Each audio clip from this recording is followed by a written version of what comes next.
Let's get things started with week 4. We have got the Buffalo Bills taking on the Minnesota Vikings. The game is up next. I'm really excited for this, really pumped up. As you guys know, I somehow accidentally completed all of the AFC. Oh, there it goes. That means my chat screen is up.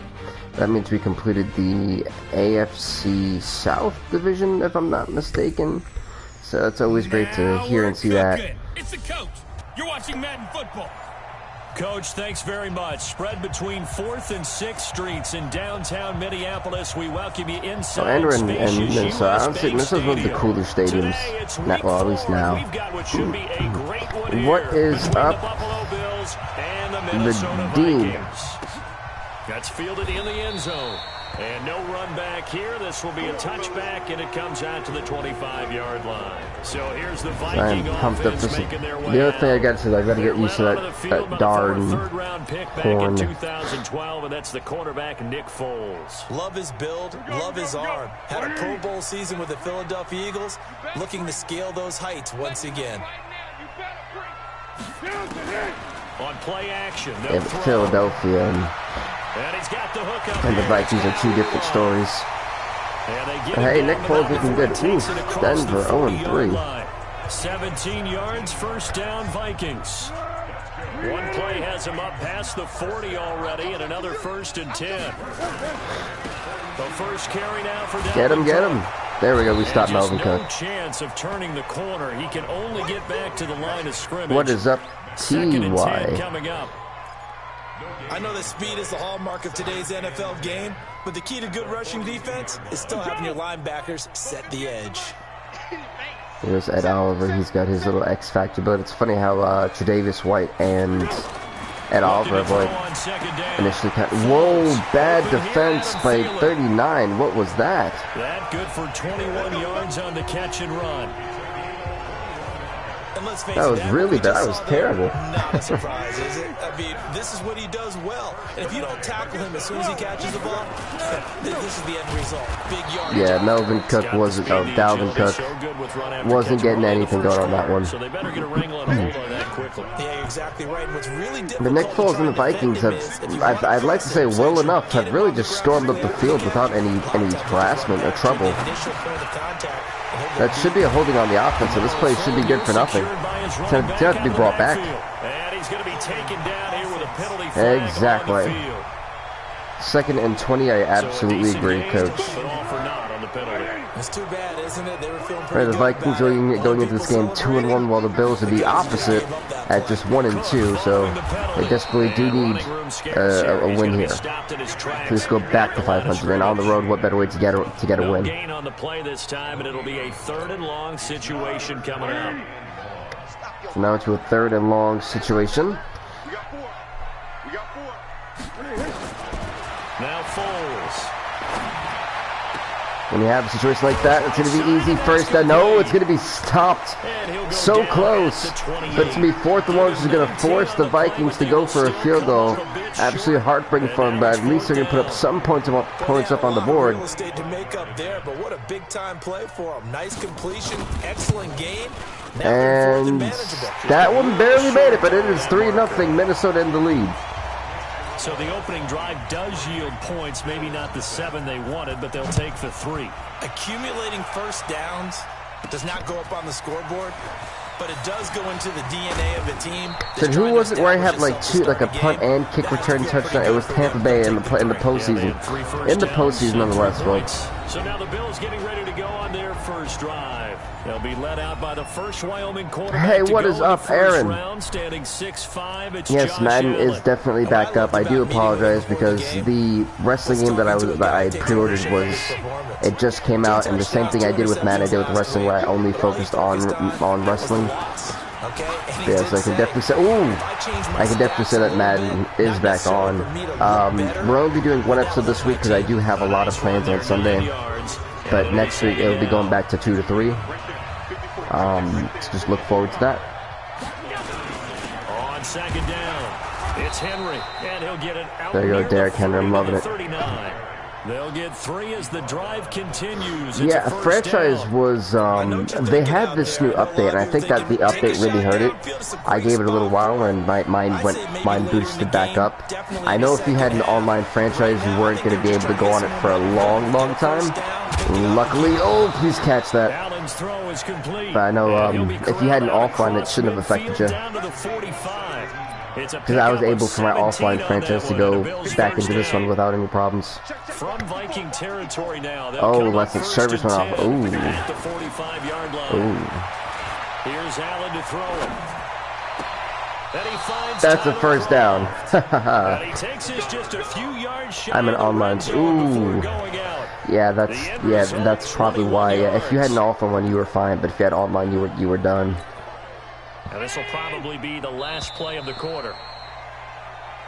Good folks, we've done 4 seasons of this. That's crazy. 4 NFL seasons we've already been through. And this game only came out in August. Insane when you really think about it. Here's Allen on 1st and 10. Escaping the pressure right. Holding offense, bring it back. I knew it. I sensed it. There was Jack Conk. I don't even know what the hell that is. So they were looking to throw. He's part of this team. Right tackle. That's real simple, partner. Since when? Keep your hands inside in the chest area. You're probably okay. You get it out on the shoulders. That's like that was easily a first down for the Bills. They're backed up here with a 1st and 20 now after the holding. Ooh, okay, that guy literally had to like be attached to him because either the receiver didn't know how to break properly, or I don't know what happened there, but that definitely receiver should have definitely created more space. If you've got the ball, 4 yards or more on 1st down is what you're aiming for. They tried to throw for it there. Oh, I'm so glad that they stopped that. What is this, Josh Allen? Who were you aiming for? Tyler Croft, the tight end, the one he was looking for, and it's 3rd down. Where was that going? I gotta apologize because I just realized for about the last 4 or 5 plays I'm eking over into your territory up here in the booth. My bad. I'm gonna get back over to my What in the world? Yeah, we're not talking about our on-air commentary here. I mean, what is all this extra paper? I mean, this is unusual for you. My bad. Normally you run a really tight ship. What's going on here? Let's see. Come on, Josh Allen. Just don't get sacked, my guy. That's gonna be a 1st down. Let's go. Come on. Keeping this drive alive. I like it. There we go. Reaches the 8-yard line. They're able to convert on 3rd down, and that sets that's awesome right there. Let's keep it going, Buffalo. We got this. We don't want to pull what the Minnesota Vikings did. You guys are better than that. I think they did it without our help. Because you remember when we sat in the production meeting with them. Yeah, I was really hoping that was a touchdown on the 1 yard line. I know I offered my help. You know, typically I'd run the fullback. Like, hey, fullback to turn, but I'm gonna give this to Derrick Henry. Whatever they're doing, though, it's working really well. Trying to punch it in with Henry. And Derrick Henry's going to go into the end zone for a touchdown. Derrick Henry, his first touchdown on the year. His first touchdown of the year. Jeez, we're in week 4, bro. And there you go. Nothing really too complex. And now the Bills would lead 7-3 against the Vikings. They did it. Fundamental football. Good blocking. Beats good tackling on that play. End result, touchdown. Now after the touchdown, here's Bowman kick is away, and yeah, they're definitely going to down that. They'd be foolish to take that outside the end zone. And no run back here. This will be a touchback, and it comes out to the 25-yard line. And now out comes Minnesota. And after the field goal last time, let's see what they can get let's here. get it. At least they got points out of the last What's up, Dunk Flunk? Welcome. I've never met an offensive coach that didn't want to drive to end with a kick. Most of them wanted to end with a PAT, right? In this case, let's get that sack. Oh no, dear goodness. Yeah, but you met fan bases. Did today just play even trial on that down? I haven't met a fan base yet that wants to drive to end with a kick, other than the extra point. That's it. Just in case, that's why I picked that blitz. A short gain of just over 2 yards as the first half clock. Yeah, they can have those 2 yards. It ain't nothing. It ain't nothing. Let's see, I'll be Micah Hyde. From the 41, Foles. And he will find his man on the outside. Well then. He'll take this to the other side of midfield. I'm sorry, I feel like the Vikings offense is kind of like carved away at this Buffalo Bills defense. And then it seems to be the quicker they go to getting massive yards, it seems to be the harder it is for the Vikings. Like they go up the field pretty well. Once they get to the red zone, they seem to struggle. They can see why they probably lost the game. A reminder, once we hit halftime, as we do all season, we'll send it down to Jonathan Coachman in Orlando. He'll have all the stats and scores from games in progress around the NFL. The best multitasker in the business, the coach. That one, a first down pickup of 8. Foles going to come up now, first and 10. First down. Come on, Buffalo. Throwing the ball to start the drive. Here's Foles. And that's incomplete. There we go.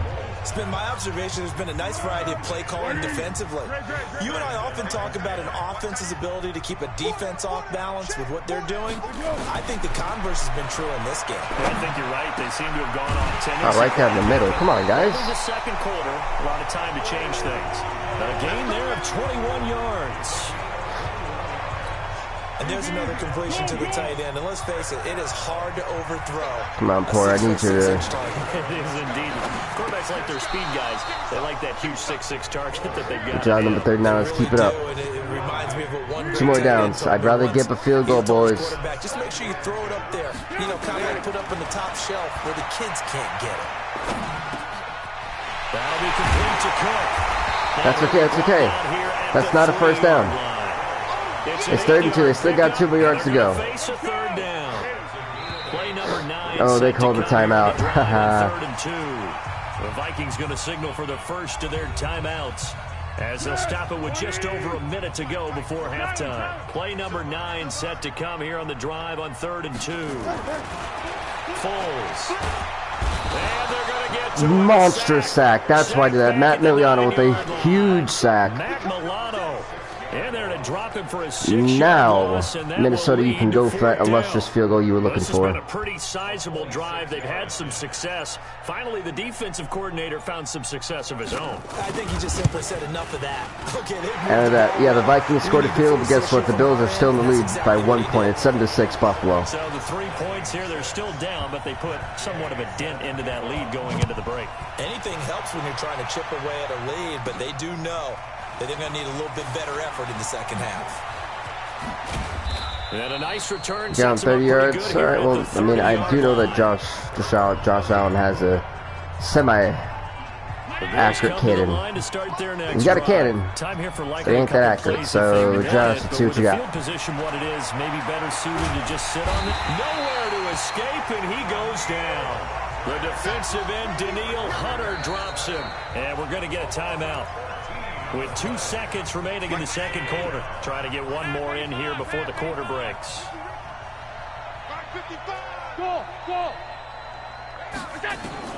A final shot before half for Allen. Oh, and this ball's tipped in. He throws a pick. I can't with Josh Allen. And he will be brought down as time is now run out on this first half of action. That's right, your time has run out. Get back to this week 4 matchup. We won't put up a fight. This is fielded at the goal line.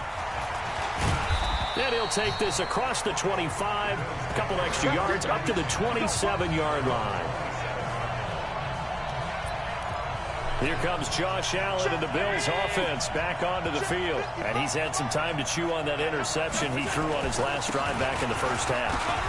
Normally After Josh Allen, you're not even sweating the fact that you threw a pick. Honestly. Had the halftime, had to stew about it a little bit.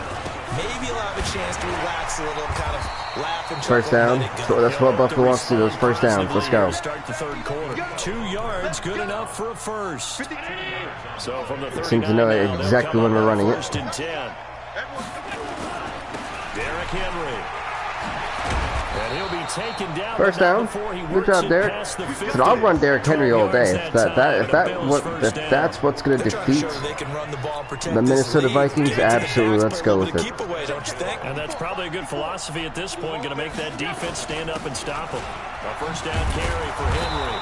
And a 6-yard gain gets him right around the 43. Let's talk about Derrick. And when you get good yardage like that on first down, it really does a whole lot of good for your entire offense. But I love the way he's finishing those runs. At the end of things, he's making sure he gets just a little bit extra.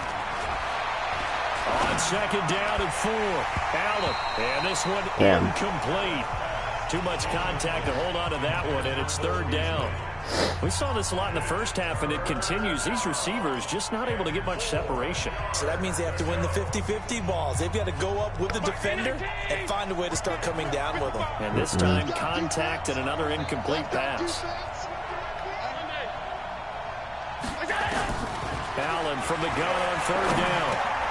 This one complete. Thank you to Mr. Ingram. That's a first down for the Buffalo Bills. First down as they get him to the ground at the 37. Let's keep it going. First time they've looked his way in this game. He comes through picking up the first.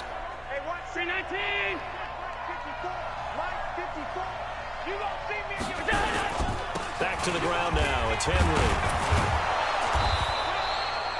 7 yards on the pickup there, and it'll leave him with a 2nd and 3. Looks to me like maybe there's a little attrition setting in with this drive, because when you see that type of a run, I get the feeling the defense getting a little bit tired. And that's the last thing. Oh, that's a face mask.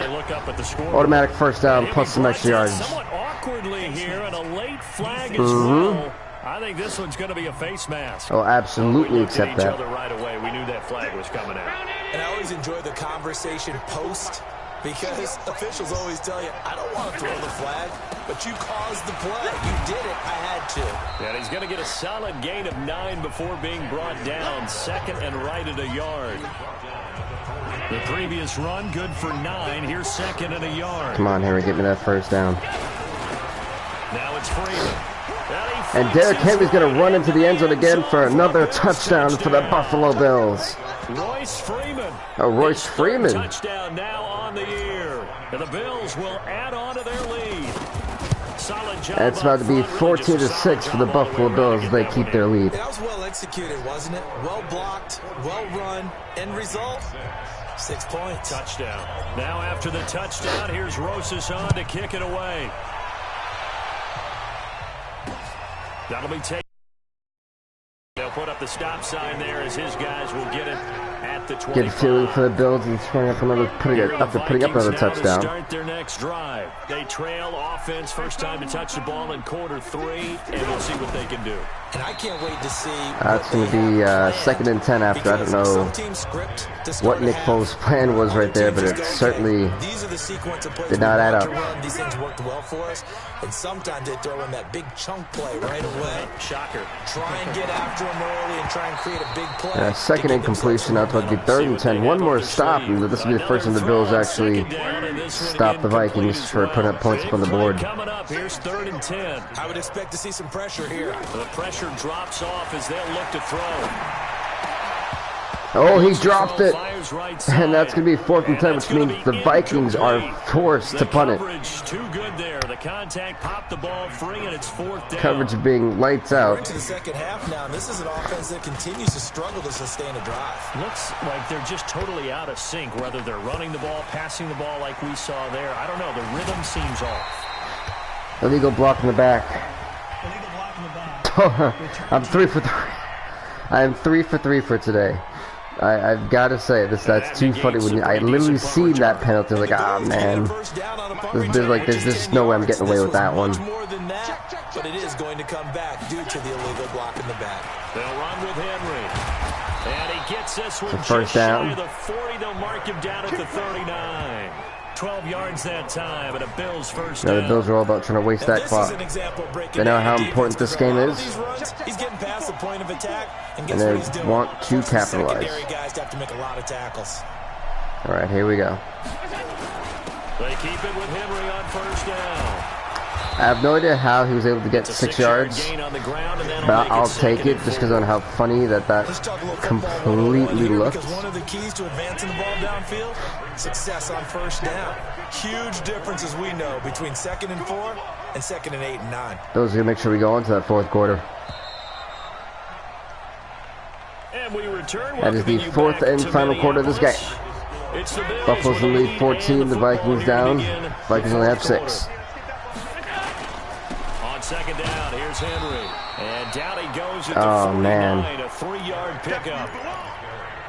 It is inches. I'm gonna. But they knew where that marker was, and they stopped him just short of it. What it does is emphasize that strategic football and situational football is not just played on the offensive side, is it? Defense understanding, as you noted, where the first down marker was, and making sure. Here we go. First down is it possible, and the first down will be possible for the Buffalo Bills. Got the first down yardage as and this drive is staying alive, I think we're seeing the effect, which is not what the Minnesota Vikings want to hear, want to see. The Bills still rocking and rolling. And now there's to be drain out this clock. And what is up, Herbert Lemon, by the way? These Minnesota Viking fans want the ball in their team's hands. Henry will get it. He's been busy today. Dick Henry has been busy today. On first down, gain of 7, leaves him with a 2nd and 3. I know the game's not over, but there's got to be a sense of satisfaction right now for the guy carrying the football a bunch today. 99 yards. Again, that clock is still going to be getting drained. Well, you got to give it to him again, right? Yeah, there's no doubt about it. You're not worried about losing yardage here. You're not worried about any of that. You just want to get him to the promised land for every runner. 100 yards. Well, Derrick Henry is the only reason why the Bills have 2 touchdowns. On second down now, it's Henry. And another face mask is going to be called. Certainly looked like it. Indeed, here come the face mask. Yep. And not only do the Bills get to just steamroll up a little bit more, it's an absolute killer, and it's now they're definitely in field goal range. After the penalty, it's Henry, and he'll be stopped after a gain of only. And Derrick Henry's now over the 70-yard mark, by the way. Able to stay in bounds, and the clock keeps rolling. And this defense right now backed up in the red zone. Another touchdown, it's over. They've got to stand tall quickly. Been in this spot before. And here we go with this. The Bills still draining that clock. All you're doing when you're talking to your defensive teammates is first guy there, hold him up. Second, big third game. guy in, break it the football, big drive. Get it out. We've got to create a turnover because one more score, and this game's over. On second down, Freeman. He absolutely got rocked. Get to him quickly here as he stopped right around the 13. So we have finished at the 2-minute warning. We have now arrived at the 2-minute warning. Fourth quarter, down to the final 2 minutes, and we've got a 1-score game. 3rd and 5. Let's see how this really goes.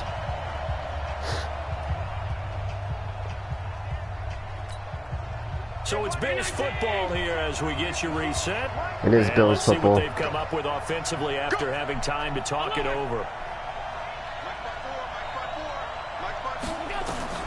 Now Allen to throw from the gun on 3rd down.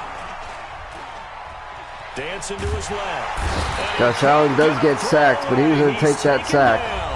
Whistles now and a timeout. Allen realized he had nothing, did not want to force it. So on 4th down, out trots the kicker in a big and this field goal kicker is good. It is good.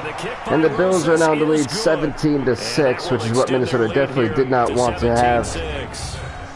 It's a 2-possession game. Yeah, bled a little time off the clock, put some points on the board. They bled a lot of time off the clock. But it has to feel pretty good to now the Vikings have less than 2 minutes to try to come back and tie this game up. You can put some points on the board, but that won't beat us. That's fielded in the end zone. And they'll put up the stop sign there as his guys will get it at the 25. The Minnesota offense about ready to get this next drive underway. And on the last go-around, they really couldn't get anything going. They had to punt from deep inside their own territory, which means they're going to lose. Oh, that's an incomplete pass. Good hit.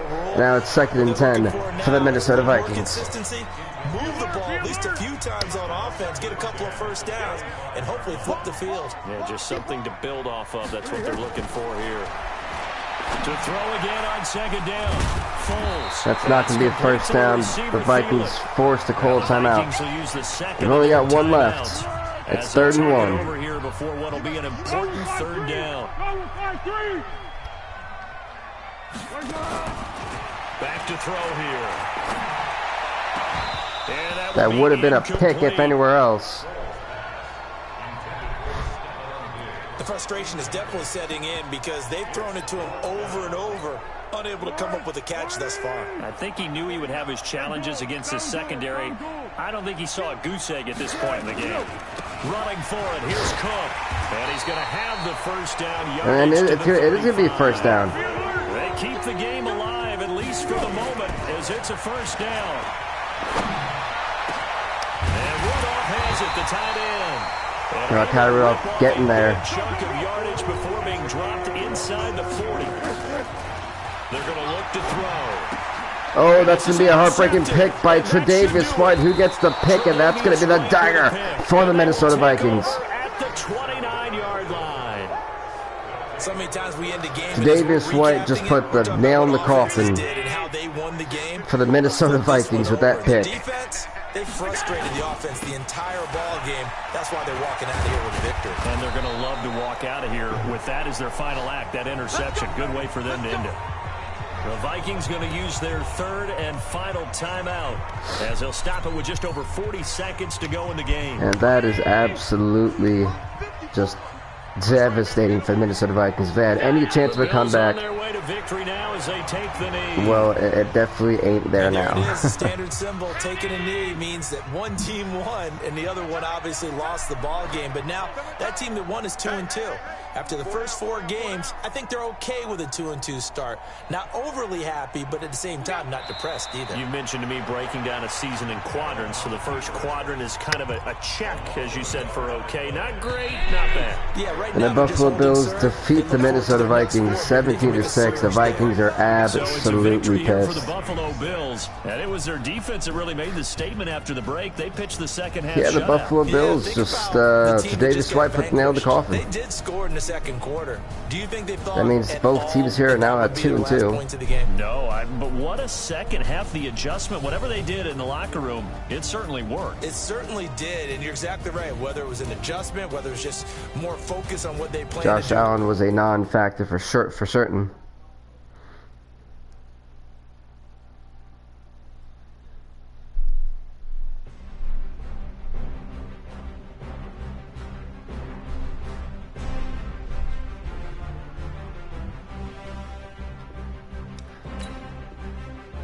Well, that was a really good game. I'm not gonna lie, that was a hard-fought one. So you go into week 5.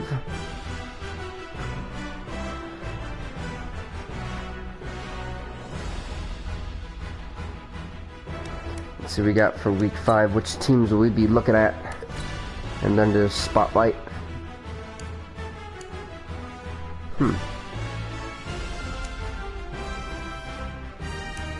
Interesting.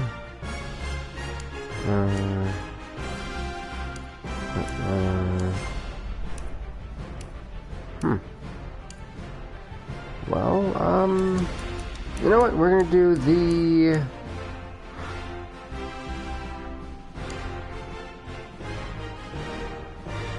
Yeah, let's do the Browns and Falcons.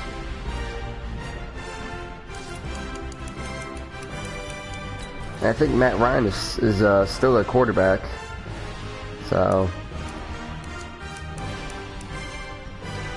both teams are 2-2. This is gonna be very interesting now. Yeah, Matt Ryan's still up there. Holy God, Matt Ryan's still up there. Wow.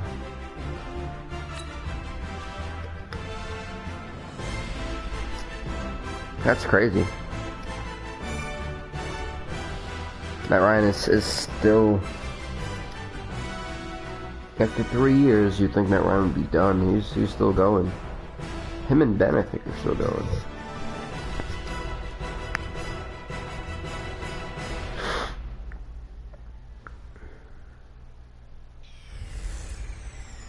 Hey everybody, it's the coach. This is Matt.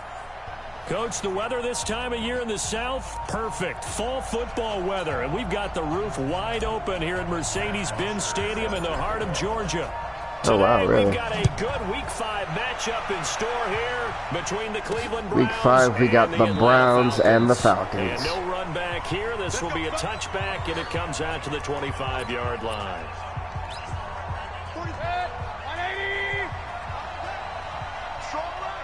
Baker Mayfield's under center. Here's Nick Chubb, former prep and collegiate star here. And Chubb's going to be having a loss of 2 yards. Officially a loss of 2 on the first play from scrimmage. Second down. First play of the drive goes the wrong way. Here's 2nd and 12. Yeah, it's funny because Mayfield last season, That's taken in by Callaway. for the first two seasons, the Browns, they lost to the Packers in the Super Bowl. They still made the playoffs and lost to the Bills, I think, in the divisional round. And then they didn't make the playoffs season 3, so this is a statement season. Yeah, that was a good start getting the playmakers involved. Statement season for the Browns. They need to get back into the playoffs this year. Can they do it? Most of these guys are self-motivated. They have a lot of pride in their performance. And that's what's really going to test this team today. Is after 2 years, you lost in the Super Bowl, then you lost in the divisional round of your season 2, season 3. You didn't make it. They need to make the playoffs this season. If they don't, I think we may need to snip some of the coaching. And that means your offense has to keep pace. So the defense able to get off the field here on 3rd down. And it's one of the goals of the They're game. going to punt this one away. Let's punt it away. Oh, they didn't even give this guy a chance. Okay, well, they're going to the 20-yard line. I believe both teams are 2-2 going to this one, so this will be a chance to get out ahead for one of these sides. Ryan and the Falcons now come up 1st and 10. That was Fryer. At the 20. So Matt Ryan, I think, is like 39 now in this game, so he's definitely got up there in age. Oh, Fryer. No, Fryer gets stopped. It's not that fast. The 25-yard rush. 25 yards to pick up there, and also a 1st down. Typically, I would immediately do a play action, but I'm going to see if I can break one for at least 7 yards. Yeah, I love that. The nickel look, 5 cents, 5 DBs. But what also happens then, you take a big body off the field in order to insert that guy. That was like at 8 yards or 7. And oftentimes you can run the football effectively against that defense. Despite the blitz, they're still able to pick up a nice solid gain. The disadvantage of blitzing. Yeah, the only person I'm a little bit concerned about is Myles Garrett. And those creases like they were able to exploit right there. Wow, Julio Jones, it's going to be a touchdown from the Atlanta Falcons. The Matt Ryan and Julio Jones connection working perfectly right there. And they are able to strike first here on their opening drive. An ideal start for them, really. You force the punt, and then That was an amazing start for the Atlanta Falcons. Now going up 7-0. 3 plays. Touchdown. He's telling his team, this is how we prepare. Force the punt, go downfield and score. I told you guys, it's just like a boxer in the gym, preparing for the fight. Now we get to turn it all loose. That'll be taken in the end zone. And no run back here. This will be a touchback, and it comes out to the 25. It's just kind of, it's kind of like a wow when you think about it. Just like, whoa, that just happened that quickly. Last time they had it, what steps, Charles, you think they have to take to make sure they don't do that again? Well, let's just go to the football 101, the trade expression 101. Okay, next up, getting a gain of 3 yards. Make 5, 6, 7 yards on 1st down, and make it a 2nd and 3, 2nd and manageable. Keep accumulating 1st downs that way. Keep moving the football. You don't want to get behind the sticks because then the defense has the advantage. On 2nd and 7, Mayfield. Yeah, they kind of gave Odell Beckham a 1st down there. And he's taken down, but able to slip across the 35. It's a 1st down on a gain of 10. On 1st down, they'll run with Chubb. And that would go. Chubb took that hit pretty nice because number 22 definitely felt his body weight on him. 6 yards on that last play. Here's 2nd and 4. Mayfield hands to Chubb on the draw. Exactly. And they see right through that defensively. Yeah, I did see right through that defensively. It was an amazing coaching decision by me, I know. And this should be the final play before the quarter ends. The start of the 2nd quarter, and it's the Browns in control of the football. After 7-0 on EA Sports. They're looking at a 3rd and 6 here to start things out. To throw, Mayfield. It's caught by OBJ. And he's got the 1st down yardage before being taken down at midfield. They get 9 out of that one, and as a result, the drive continues. Let's go. Mayfield now from the 50. My word. It's caught. Beckham. I'm about to say, is he still? I thought he was just going to run up for it. So I was like, oh my goodness. A good play there as the Browns strike for 16. So this is the Browns, right? The Browns starting to finally come alive. From the 34 now, here's 1st and 10. Now they return to the ground game. Chubb, a pickup of about 3 yards as he's taken down at the 31. And the last run got 3. Now here's 2nd and 7. Uh-oh, come on, stop him. No, don't let him. He'll be dropped at the 25 I'll take that. after a gain of 6. It's funny though, the Dallas Cowboys, since losing Ezekiel Elliott, more than they wanted to on that play. They have not been the same. Bottled him up throughout the game because that was his longest run of this contest. No first down. McPhee with no first down. That means the Browns will be forced to go for a field goal. Remember, that was less than a yard. That was not a full yard. That defense, they were having none of it. Yeah, the surge the offensive line was seeking actually occurred on the other side of the ball. They reestablished the line of scrimmage. Yeah, it's 7-3 the Browns. Trying to trim that lead. Well, that's something of a pick-me-up. The offense certainly has struggled, but they do get the field goal before. I will say, it's got to be absolutely heartbreaking for the Buccaneers, who lost in the Super Bowl, and they lost in their own home. So not only did they have actually home field advantage when they made it to the Super Bowl, it was hosted by them. They lost, which is honestly, it's shocking to see. But that was one of the most exciting Super Bowls. I don't think anything tops the Green Bay Packers and Cleveland Browns. That Super Bowl was just, you can't top that. But that was the number 2. Because it was so close. We only had one blowout in the Super Bowl. That was the Chargers, who absolutely destroyed the Cowboys. And I was like, whoa. Like, it was like, whoa, they really, halftime will join Jonathan Coachman and the gang in Orlando. Coach will have stats and scores from the early it was like a games statement that this was the Charger season. From the 30 on 2nd down, Ryan is complete to Jones. Julio Jones, what I like to see. Down after a very nice gain. That one a gain of 20 and a first down. Yeah, I don't really have time to try to be picking genius plays. It was evident right there. It looks like a simple pitch and catch, but you and I both know that they have planned for this and worked hard to make it happen. From midfield now, here's Ryan. And it's hauled in by Austin Hooper. And he's corralled, but not before getting it inside the 35. It's a gain of 16, first down Falcons. Ryan. That's complete to Robinson. First down, let's go. Let's go. Come on, Atlanta. Come on. Just a yard or 2 shy of the 10. On 1st and 10, it's Ryan. Oh, that's going to be a touchdown for the Atlanta Falcons. Now with a gutsy pass, but it's going to be another touchdown. And the Falcons push further out in front. Here's Badgley now to try to add the PAT. And it's going to be 14-3 Atlanta in the lead. To make it a 14-3 ball game. That time, 75-yard drive, 5 plays. And the Falcons score to cap it off. This will be taken in at the 1. And he'll be brought down at the 23, make it the 24. Hey, what's up, Beast? Welcome, welcome. The Browns drive about to get started. And you have to figure they won't just sit on the football here in the final minute. The way things have gone, they need to try to make something Pelicans versus Raptors. That's... But maybe they should. Yeah, the Raptors should easily win that game. Actually, I can't even say easily because, yeah, no, but the Raptors should definitely rock and roll in that one. I don't know if this is the time to push it myself. Yeah, right now under 100 yards of total offense.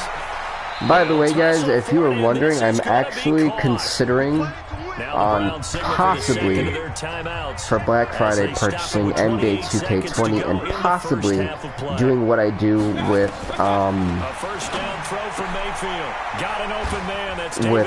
how I do with Madden, how we go through all the teams throughout the weeks. Now, because there'd be way too many games to go through in the NBA, I would just pick a random game throughout the week, maybe 2. And go like that. Holy, Pascal, I will admit, when Pascal Siakam got dropped, I was like, what are they doing? Why are they drafting this guy? I never even heard of the guy before until they drafted him. It's too funny, you know. And Pascal Siakam absolutely proved me 900% wrong. This one taken from the 7. The guy's been a star. Gets it out to the 25-yard line. So much credit to him, but I'm actually being serious about 2K20. Like I might get that and do what I do with Madden. They'll start the third quarter here on the ground, and not much to speak of. Call it a 1-yard gain up to the 26. They tried a quick hitter inside, but that one was swallowed up because what they're hoping, those big defensive linemen will take the bait and move laterally and open up a crease that they can run through. Didn't happen on that play. They try to throw on second down, but this one is incomplete. It is tough to complete passes against zone defenses. The windows that you see open, they shrink pretty rapidly. How about being able to hit a moving target against a zone before the next guy can get there? Yeah, I heard he went like on fire, and I was like, whoa, really? And I had to make sure it was like the right person that they were. They told me, I actually listened to that pro reads, and it cost me a pick.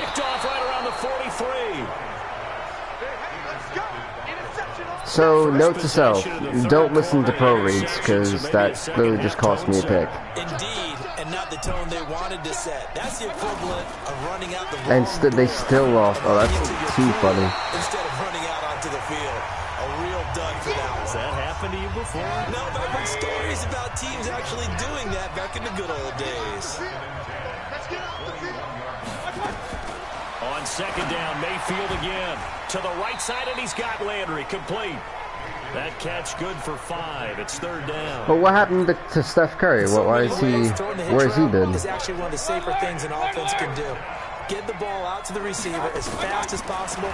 Hope he's got man-to-man coverage, and hope that his out. Now a loose football. The ball comes out, and the Falcons grab it. Neal is about to literally get a defensive fumble touchdown for the Atlanta Falcons. It's a scoop and score for the Falcons. It can't get any worse for the Cleveland Browns right now. The offense, they've had some sloppy moments. Draymond, no Curry. His hand broke. Oh dear. Well, he's not playing golf then, you know? You've got to take advantage of that, and that's what they've done. I really cannot believe this. So Baker Mayfield got put on freaking skates. That guy just missed diving, and then Neal just literally ran it all the way for a defensive fumble recovered touchdown. Wow, this really can't get any worse for the Cleveland Browns. And Njoku was the guy who fumbled. Wow, that's very rare from Njoku.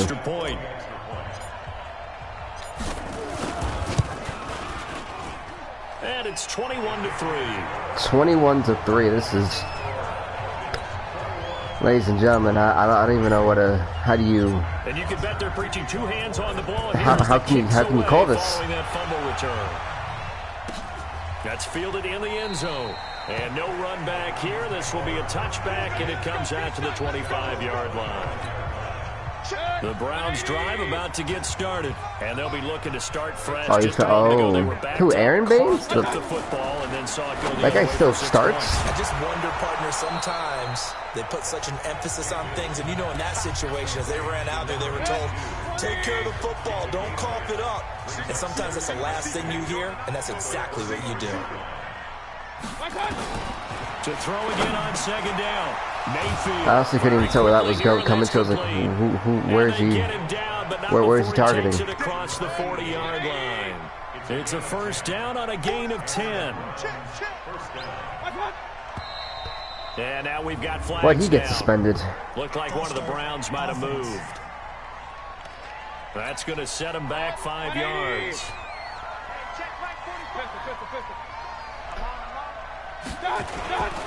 Following the penalty, Chubb. And they're going to get him behind the line. Nick Chubb just shoved off that hit stick like, yeah, whatever. He wipes out the penalty yardage with a good run to get it back to 2nd and 7. You know, I have a hard time with understanding how that works. Because when you're in... when you're in these type of sports, you're being prescribed them by the team doctor. So they're also, sometimes people mistake, oh, well, he's got to be taking steroids, he's got to be doing this. At the same time, it's the same team doctors that are prescribing these guys these drugs. So why aren't the doctors getting suspended or fined? Yeah, it just doesn't make any sense. Maybe just a lack of concentration. They're searching him. And when you're going across the middle like that, you know, he's running that drag route, you are conscious of all the bodies and the traffic in there. But let's face it, if you're going there, you might as well come down with the football and absorb whatever else happens after that. After getting stuffed on first down, not much better there. 2-yard gain. Tough first half for him, unable to put up the numbers he's used to producing. But with a guy like him, you and I both know it just takes a couple of explosive touches for him to make an impact on this game and on the stat sheet as well. This offense in desperate need of a conversion. It's just, even if you're searching him, I think they see that better system as Baker Mayfield gets sacked by Woodard. Now it's 4th and 13. Which is absolute perfect man coverage. Nowhere for them to go with the football. Led to a sack. And that's really difficult to do in today's NFL with all these gazelles running around that you're trying to cover in the secondary. And they'll play keep away from the returner as this one will be marked. But was it actually a fight? I mean, I heard it was just like them tackling each other and then people broke it up. The Atlanta offense out there for their next drive. Plus, in all honesty, Embiid is always the one causing problems. And I guess Carlton Towns wasn't going to take it. When I hear the word fight in the NBA, I kind of just like laugh now. It's like, all right, so who tackled each other, who threw out the slap, and then who broke it up? Take the clock out of the game a little bit, wind it down, but at the same time, keep advancing the ball down the field.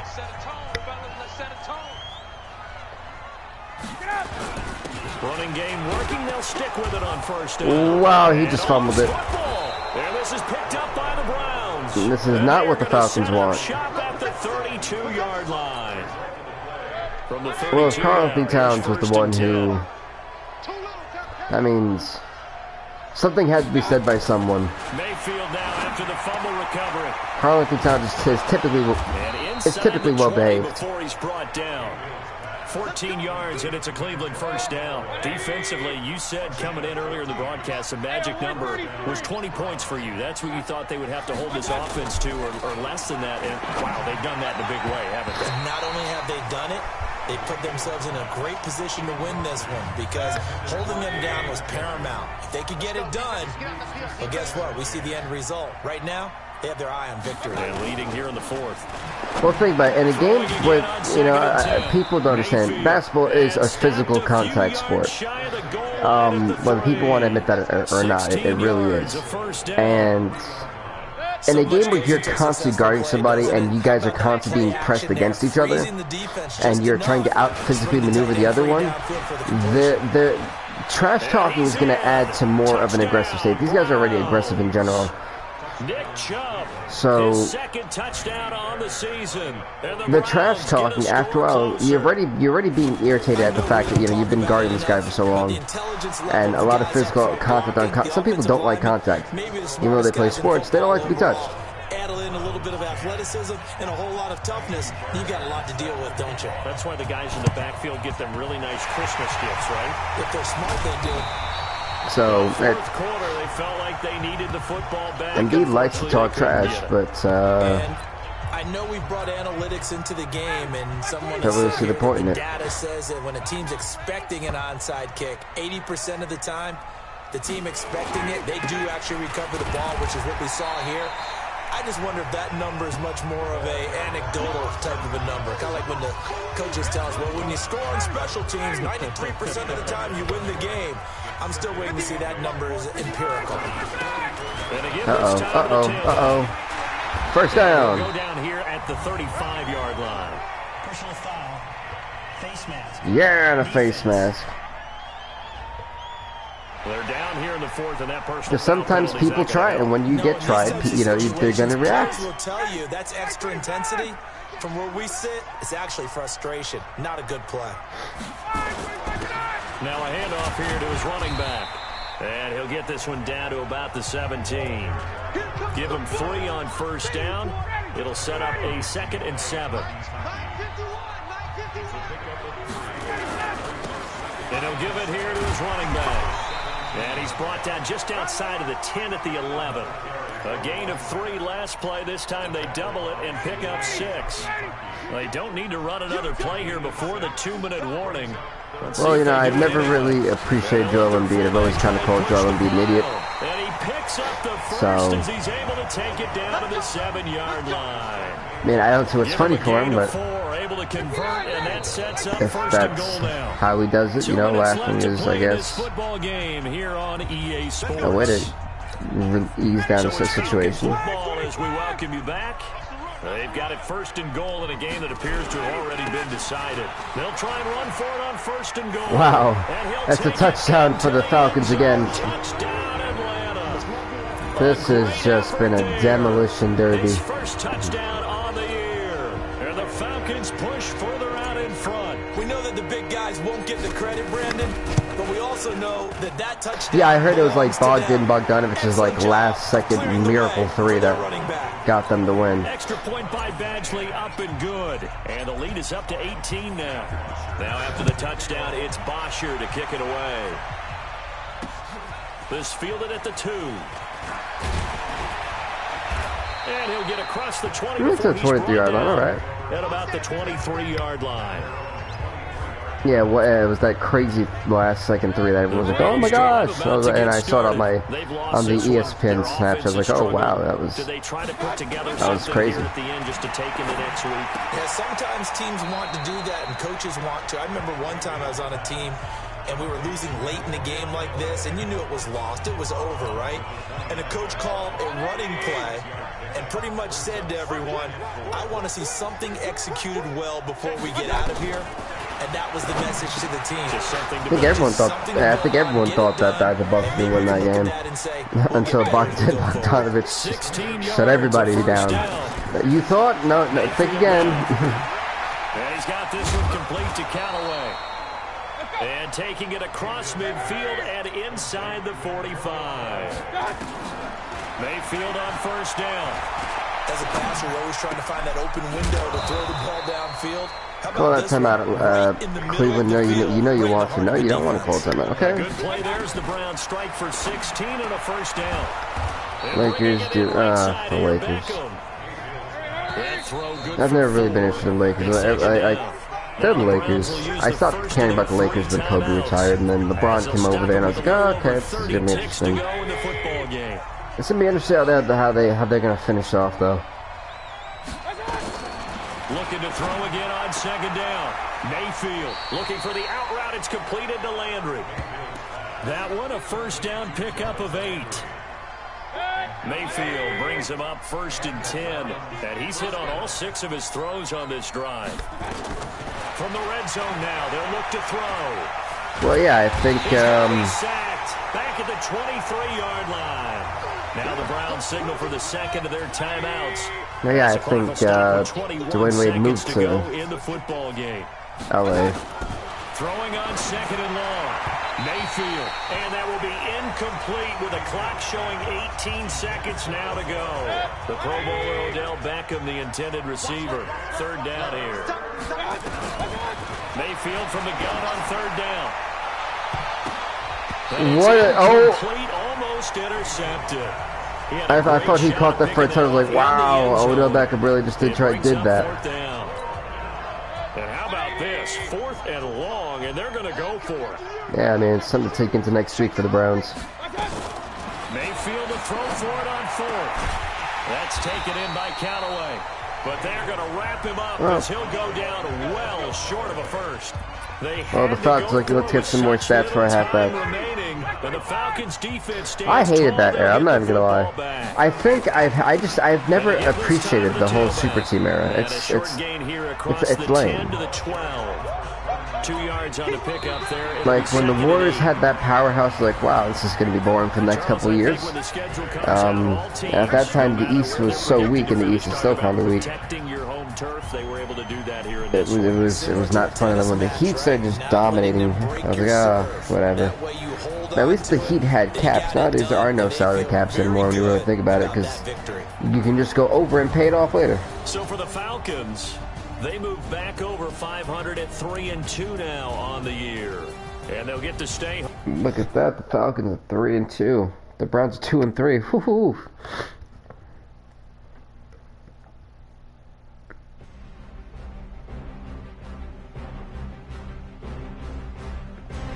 So this has been a massive win for Dan Quinn's Falcons.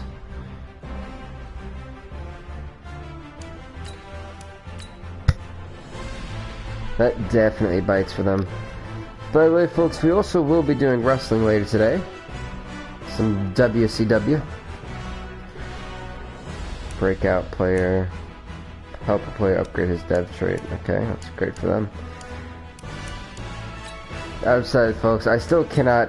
I think the highlight of this year was the Bucks, who had Super Bowl home field advantage because it was being hosted in their stadium, and they still lost. I can't not just like not remember that.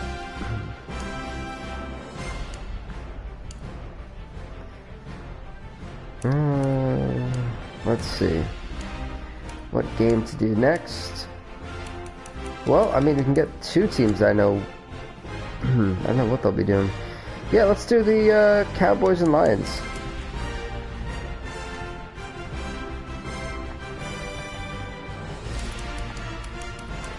Using the Cowboys for this one. I wonder who they got. They're 5-0. Yeah, I say, who do they have? They're 5-0.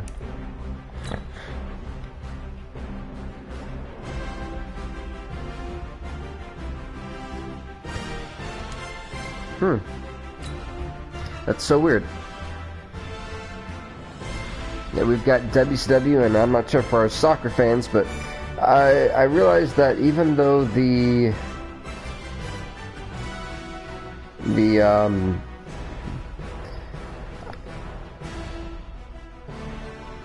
yeah, that's what I'm thinking of with the NBA 2K. I'm thinking, because it's getting close to Black Friday, and I'm like, all right, well, you know, the price for 2K is going to drop. I've never paid $60 for a full 2K game. So it's me, and I've never been stay true to 2K like that. That's where we're located in the heart of Detroit. But at Ford I was like, you know, it'd be Field, which first interesting opened back in 2002. to be able We've got a Week 6 matchup for you here to do what I do between with the Madden in that type of sense, because at that point, again, we wouldn't pick the best game of every day, but we could possibly be the best game of every week, and we'd get through a season a lot, maybe a little bit too fast, but at the same time, no, because for what I've seen out, like when I go in the PlayStation store, it's still $60. The numbers for Bryant last week, and the same for GameStop. It's still $60. And he can really be the glue that makes this offense go, because when defenders have to commit to stopping him, that just opens up more opportunities in the passing game. And he's able to take Not a first down for the Cowboys. They're going to one of the, I think this is their rookie, Jimmy Bryant. Is often an invitation to take the big shot downfield. I'll bet the offensive lineman said, "Are you kidding? We just get on our backs and let's go get the first down." They love being physical. First down again for the Cowboys. Okay. Before he's brought down. It's a gain of 12, and the Cowboys Yeah, well, even with I was in GameStop last weekend because I wanted to pick up. I came in saying this. I just picked up Minecraft for a friend of mine, and so I could play with him. Your pure speed getting to the corner, making sure that the blocking is taken care of inside, so the pursuit doesn't get you. Oh, yep. Coverage, and it's intercepted. Darius Slay with a pick, and the return this time will go out to the 42-yard line. Well, Darius Slay was the target there. Well, not a good omen there. His first throw of the afternoon, intercepted. Darn you, Dak Prescott. Right now. I hope there's not negative thoughts in his head going forward, since that's his first throw Who's of the game. Blackwell? But one of the things I remember about him coming out of school is he's able to wipe things away pretty easily. Is this like a rookie? Did they draft somebody? There takes him to the 45. I'm so confused. Like, is that why they're 5-0? Is this kid? I'm really curious. Like, I really want to know, who is this Blackwell kid? Brian Blackwell. Yeah, he's obviously like, is he a rookie though?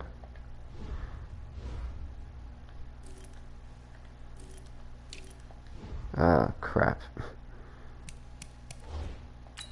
Can I go to their depth chart and figure it out?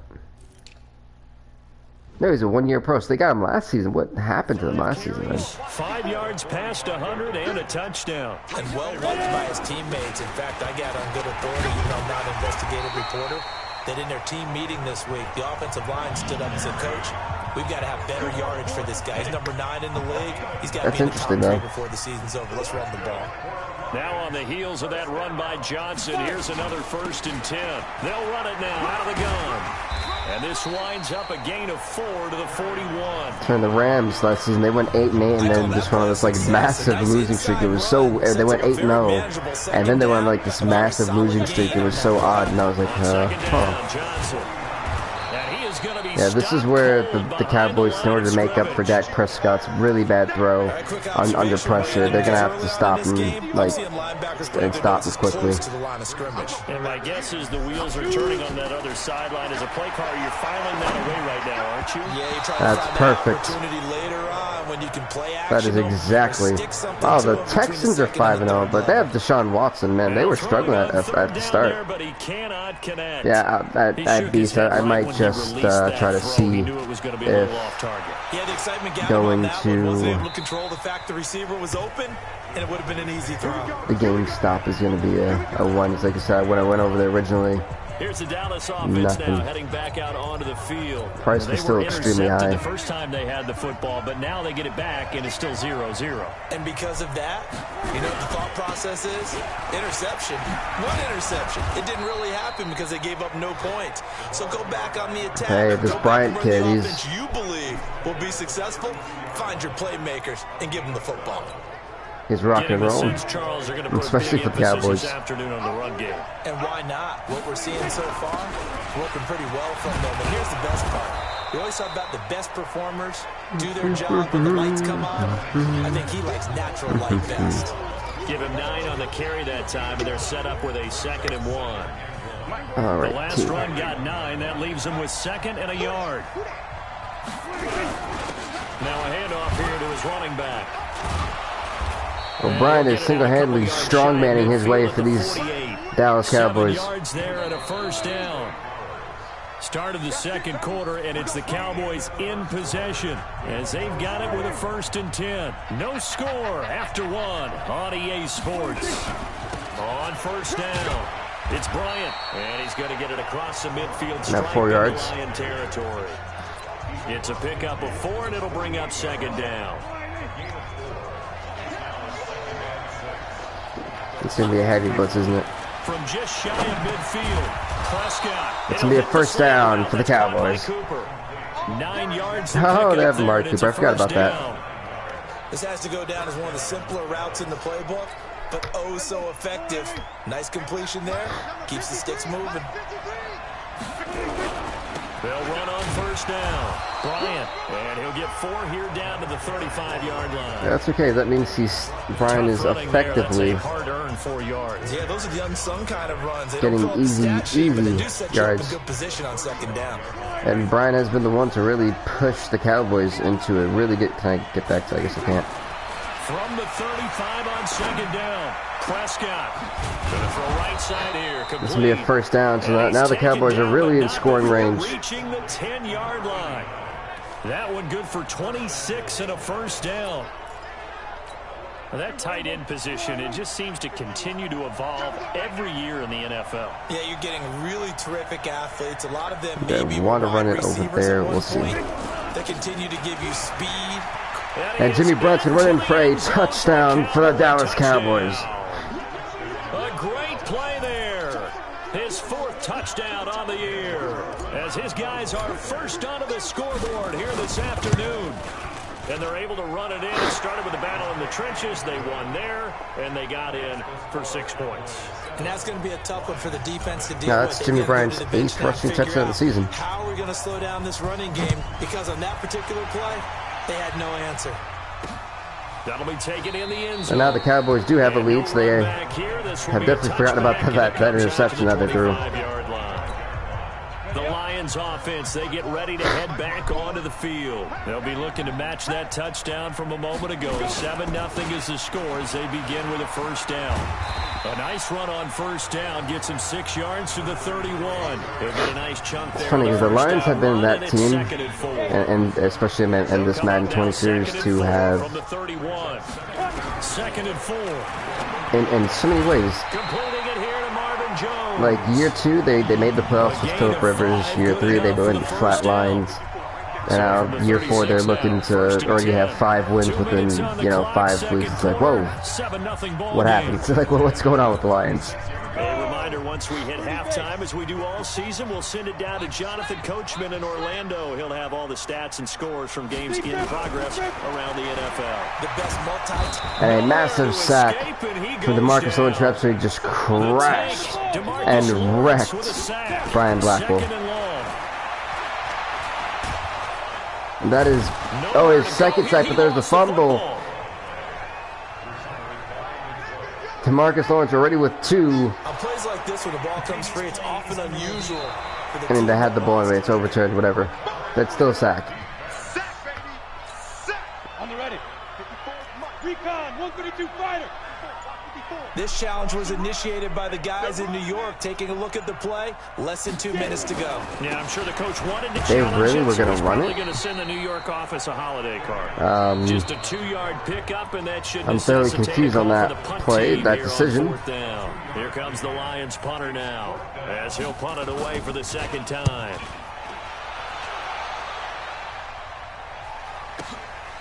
Taking it about the 16. And it's about 26. I guess I didn't juke in time. 55-yard punt. Well done. And the Cowboys will take over the football that was a darn good punt. Getting set to go again as we look at the back, heading onto the field again. And he's well on his way to a 100-yard game. He's already more than halfway there. We're only in the second quarter. And what I've always loved about running backs is they'll tell you, I had no idea how many yards I had. Right. Those guys have an innate sense of where they are in a ball game and how many yards they've accumulated, because you know they're always working. See what the Cowboys got in store next. 100 here. One play has him up past the 40 already, and another 1st and 10. Looking to throw. Prescott. Nowhere to escape. Let's do it again. Come on, let's do it again. Let's go. Damon Harrison bringing in 341 pounds of power for the sack. To try again after the sack. Prescott. No, he dropped it. Incomplete. Come on, Waters. 7 seconds remaining. An incomplete pass on that last play, and that means they'll need to come up with something here on 3rd down. Now Prescott. He's going to fire one deep over the middle. That's going to be knocked away. We still got one more play.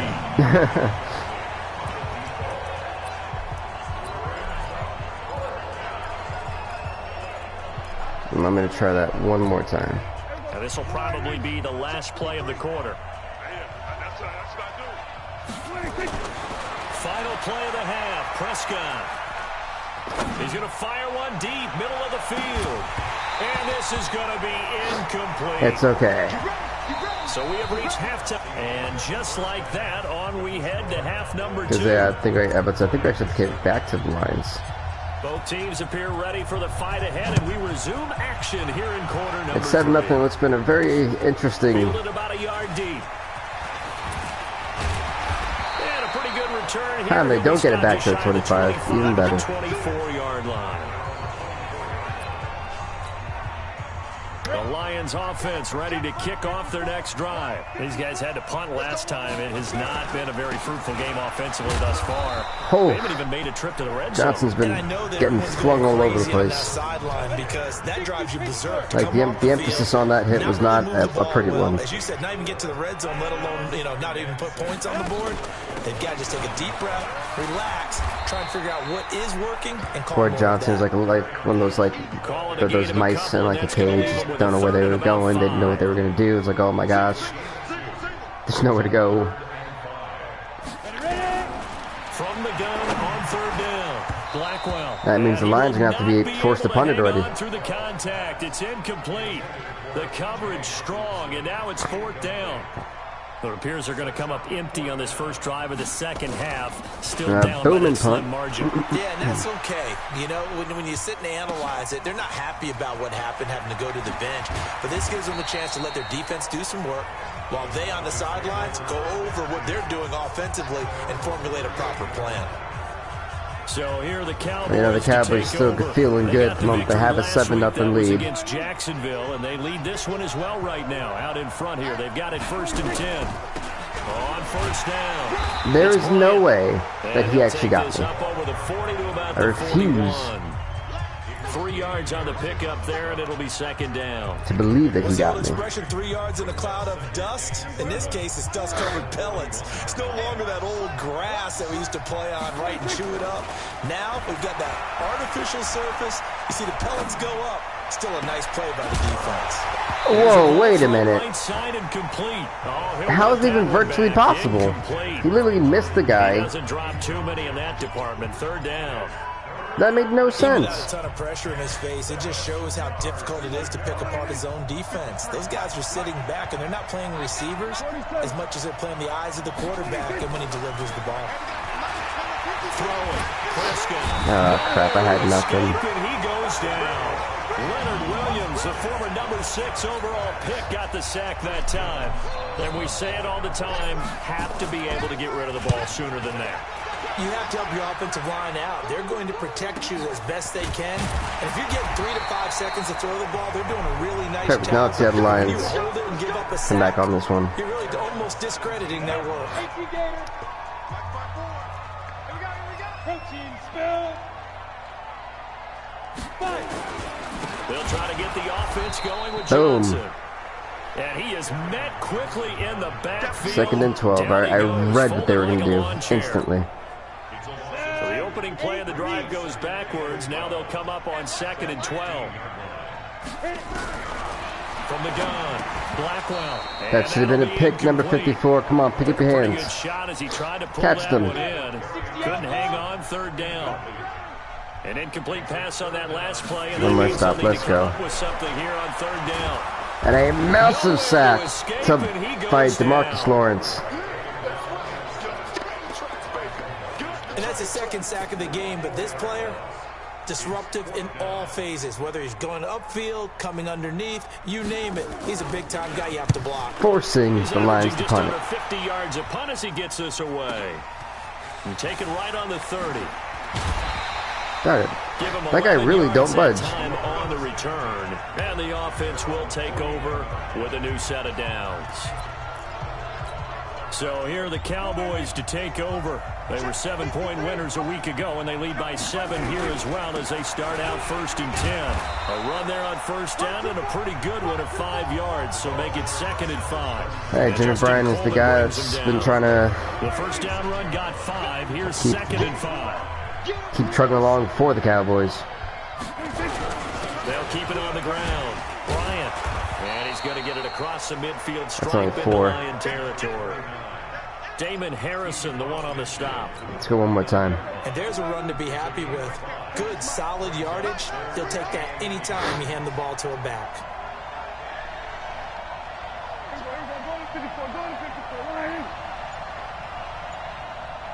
Cowboys doing the smart thing, draining that 3rd quarter clock. They have the lead. They realize it. On 3rd down. It's Bryant. And Brad's going to get a 1st down going into the 4th quarter. Before they bring him down For right the at Cowboys. 45. They have the 1st down with that gain of 4 So Jimmy Bryant's been pretty much extremely helpful and vital for this Cowboys team so far. I mean, he's got the only touchdown of the game. As we get set 4-4. It's going to be another 1st down plus some in terms of yards. But able to get it to their 30-yard line. Give them 15 there, and the Cowboys have a 1st. He's still rumbling, isn't he? Still looking fresh in this one despite the heavy workload. But you and I both know, well-conditioned, and he did tell us that he thrives on being at his peak. There we go. Late in ball games. Those Cowboys are doing the smart thing. They're trying to drain the clock early, give the Lions less time to do anything offensively. And like, just in case that worst case scenario. They'll run on 1st down. Bryant. Give him a couple on the carry there. 2nd and 8. Offensively with the lead, you want to run the ball, keep the clock going, but you also want to still kind of be in attack mode too, right? So how do you do that and not come back on your heels? Think about all the practices we've watched where they have that tempo period to go over things just like this. Constantly draining that clock. Scenario, tell you what they're looking for, and make sure that they're still attacking, yet at the same time not going so fast as to leave too much time. Jim Bryant's about to get a 1st down. And he gets it inside the 10. Now they're inside the 10-yard line against the Lions. Again, another 15-yard pickup. And that means the Cowboys throw the ball. That means they're going to be still running out the clock. I do believe someone put a lot of time in the offseason. A game where it's so close. Only literally one touchdown is what separates both of these teams. At this rate.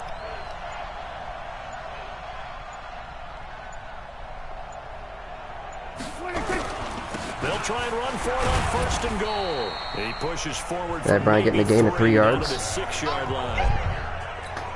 Now the objective there, I mean, yes, the positive gain, that's nice, but work some clock. Yeah, you're exactly right, but the problem for them is still within a possession, so they can't just sit on it running the ball. They'll have to find a way to throw it effectively as well. That is literally... On second down, it's Pollard. And that lines up a decent run, and it also that is on the 1 yard line. Fourth quarter, down to the final 2 minutes, and we've got a one-score game. So the Cowboys in possession of the football here as we get you reset. They've got it 3rd and goal now as they look for that final touchdown to salt this one Dak away. Prescott could not have that pass go completed. But it's incomplete. We've seen these defenses make enough opportunistic plays to keep this one low scoring. Flying around, making plays. And now the Cowboys in extended loop the field goal. It's officially 10-0. Cowboys in the lead. The Lions now it's a 2-possession game. A minute and 55 seconds left. Just doesn't sound right, does it? If you get all the way down to the 1 yard line, isn't that supposed to be a play in the end zone that culminates in a touchdown for your team? And per usual, it felt like the guys on the sideline wanted to go ahead and go for it. Of course they did, but of course head coach, it defers back to him, and he made the decision. Let's get 3 out of this, make sure we get some points. Yeah, especially with the close game. It was a smart move. On first down, Blackwell, man open, that's Jaleel Scott. Okay, Red Blackwell finally rocking and rolling. 7 yards, the pickup on the pitch and catch. They'll operate from the 32-yard line here, 2nd and 3. 2nd and 3. That'll be taken in there by Kenny Galladay. How big goes that no huddle? Pickup, and that's a first down. Back to throw. And an incomplete pass, okay? And his throw's going to be incomplete. So right now pressure is on the Lions. Second down. They work again from the 38 on 2nd and 10. Throwing again. Blackwell. Throwing over the middle, and it's incomplete. How about the defensive effort from both of these teams that we've seen in this game? Would you say it's like a high-stakes chess match right now? Chess is one way to go. Yeah, I like it. Okay, the only reason I say that, you feel like they're contemplating 3rd and 10 before actually making one, and none of them being done very confidently. Truth be told, I've never played chess, and I know that I'm not smart enough to play chess. Guys like you with your IQ, you can pull that off.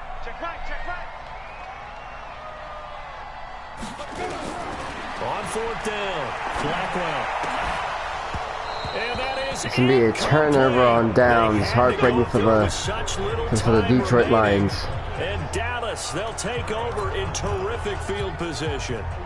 So with that, we actually really like to take over in terrific field position. What's the old expression about slim and none? Well, Slim just left town on that. They're down to none. Yes, exactly right. The Lions will use the first. That's where those Lions start calling those timeouts. They'll talk things over prior to this upcoming 2nd down play. 3 yards on that last carry. Here's 2nd and 7. They'll keep it on the ground. It's Bryant, and he'll be upended at the 33 following a gain of 3. And guess what? It brings up 3rd down. This is where the Cowboys may be. Well, actually, no, they're in field goal range too, so interesting. And he'll give it here to his running back. Now they're not going to have to worry about field goal range. Before he's brought down. And the Lions quickly now going to use the last of their timeouts. As it Jimmy Bryant is rocking and rolling. Not totally home free yet, but it's looking good as they come up 1st and 10. And to give this time and Jimmy Bryant's about to get his 2nd rushing touchdown of this game. Cowboy touchdown. To add insult to injury. That's his 5th rushing touchdown of the season. Touchdown of the afternoon. And the Cowboys, they push out in front further. And to me, that touchdown allows you to start grinning widely. That was almost blocked. But the Cowboys now lead 17 to nothing. That's the clincher, the proverbial icing on the cake, if you will. Yeah, that is the nail in the coffin for the Lions in terms of their hopes of winning this game. Send this one away. This fielded a few yards into the end zone. And no run back here. This will be a heartbreaking for the Detroit Lions. The 25-yard line. The Detroit offense ready to begin their drive. And let's face it, this drive is not going to have any bearing on this game, but it's kind of important for one reason, isn't it? It certainly is. You got to get points. And okay, all right, I'm being facetious here. But you get points, you feel a little bit better about yourself. It's a really weird camera angle. First down for the Lions on a nice pickup of 18 yards. One play has him up past the 40 already, and another 1st and 10. Looking to throw. Blackwell. Open man here is Scott, complete. And able to rip off a big chunk of yardage before being dropped inside look at this. the 40. Now a play fake here on 1st down. The Lions said they will not quit. And they'll get this one down to about the 20-yard line. The Lions are really trying. The Lions on a nice pickup of 18 yards. There's that incomplete pass. With just 6 seconds left on the clock. Kenny Galladay is intended receiver. That'll bring up 2nd down. After the incompletion, here's 2nd and 10 for the 20. 2nd and 10. And that is caught. Oh, that's going to be the end of that game as the Cowboys get a victory. 17-0 against the Lions. Cowboys, and they did it in shutout fashion. Impressive. Would it be too bland of a statement to say they didn't have the greatest day offensively? I mean, did enough, though. Did enough, but yeah, you're right. Most games, it wouldn't have been enough. So they've got to go into the locker room and applaud their defensive mates and say, guys, you really carried us today. We'll try and get you back next time.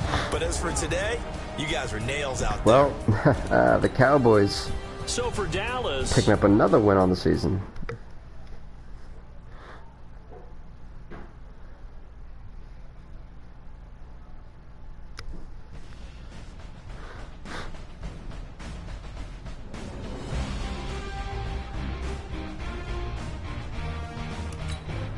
That was a hell of a game. I mean, so that was close till pretty much the last minute and a half. So, I mean, they tried.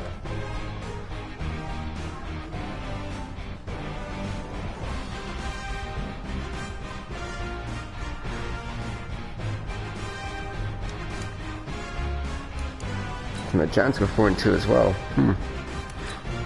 Let's see, next up we got...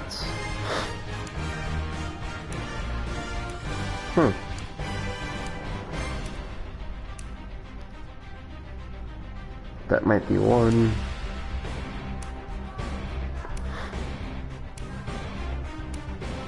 Buccaneers.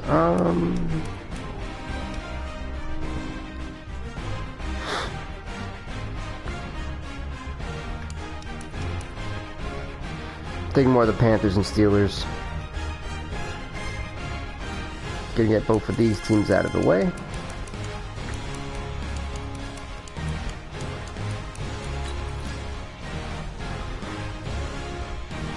Matt Tomlin's had the most interesting career yet. Wow. The Panthers are 1-5 while the Steelers are 2-3. Yikes. Well, here we go. Steelers, Panthers. It's up next.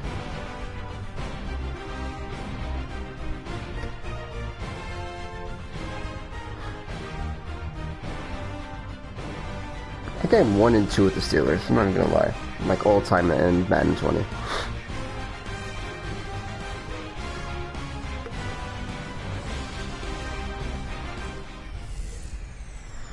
Hey everybody, it's the coach. This is Thursday Night Football. And it's raining. Across the Allegheny River from downtown We've got some weather finally. So Tynes Field in the Steel City. Tonight we kick off Week 7 with a great Thursday night matchup here between the Carolina Panthers and the Pittsburgh Steelers. Yeah, let's get to that 40. All right, so you did kick return. Exactly. Guy read my mind. 40-yard line.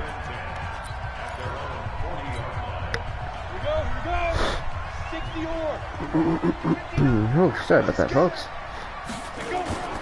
First carry for James Conner. And able to get this one all the way up to about the 46-yard line. The Lions are now 5-1 this season. Ooh, that's a big game, Lions and Giants. In last week's game. 16 carries, 64 yards. Just to see how. Now that he's playing a Thursday night game, Oh, these are all you know, he spent a delayed lot of time handoffs. in the trainer's room in the cold tub trying to get his legs back for this game. So they'll come up after the gain of 7. And Mason Rudolph, the quarterback, oh, is going to be interesting. On second down, Conner looking for space. And he's going to be taken down Holding with a marker on the offense. field. So let's see about the call. Oh, well, I was running one of those. So this will be accepted as it moves the offense backwards.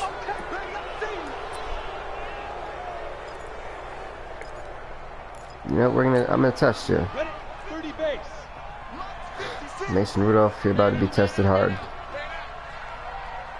This was not the play that I wanted. Crap. Here's Rudolph now on second down. Whoa. He's trying for Smith-Schuster, but it's intercepted. Picked off at the 48. And a great return here gets this one all the way down to I the was 26-yard assuming line. that Rudolph was going to float that, and when I tapped First the throw of button, game, it didn't an INT. float. Yeah, it's not easy, but he's got to try and wipe that one away from the memory banks. And let's face it, it's not often a quarterback and a defensive back have a lot in common. But one thing, because they have these individual type plays, they've got to have short memories, don't they? DB gets beat, wipe it away, quarterback throws a pick, has to do the same thing. The Panthers So I don't think we have it's a gain of 12. any undefeated teams anymore. Game not even 2 minutes old, but a quick red zone opportunity. It's 1st and 10 at the 14. Now Newton. Trying to fit it into Moore, but it's intercepted. That is a massively huge pick Nelson. And he will bring this across from Steven Nelson. to the 49-yard line. Pick for pick. Talk about absolutely huge. Here for both sides. Yeah, each quarterback's throwing a ball to the other team. Do you think on both sidelines they're sitting them down and saying, okay, remember, this is the color jersey we're wearing.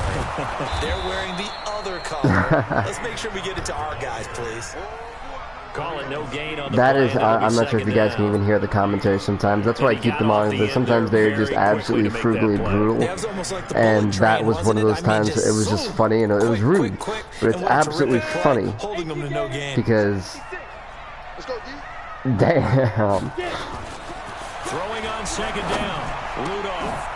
That one complete to the Why do you go back? And it's a face mask. Good job, you idiot. He is tackled inside the 40, not quite to Face the 35. mask. Defense. Accept Mike Tomlin. Accept. So they'll take the yardage and tack on 15 more for the face mask. Talk about a play. Probably the ugliest start to a Thursday night football game you will ever see. Right, trying to get him on the ground. Next thing you know, they march up another 15 against your squad. First down for the Pittsburgh Steelers. 9 yards is the pickup there, and they'll have a 2nd and 1.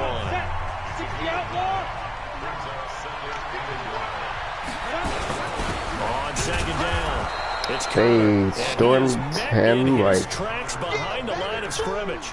yeah, like it was like the fall of Olympus. It wasn't pretty. 3rd and 2, Rudolph. And a first down for the Steelers. And he's got the first down as he gets it to the 8. It's a gain of 6 as they're able to convert, and now it's 1st and goal.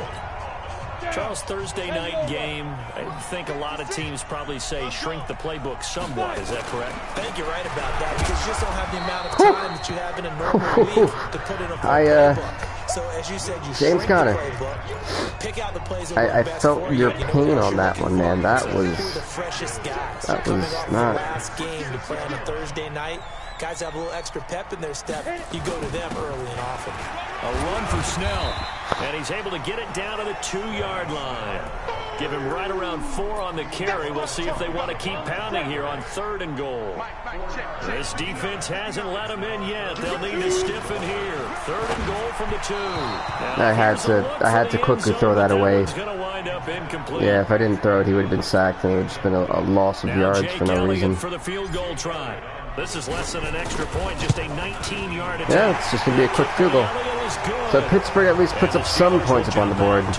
May not be what they wanted, but so it's an old school extra point that counts 3 times. So it's certainly a disappointment they weren't able to get it in the end zone. Yeah, I can just imagine post-game, head coach looking at the box score, 19-yard field goal, grimacing a little bit, but having to realize that at that moment, getting 3 points was vital. Go ahead and get the points, put them on the board.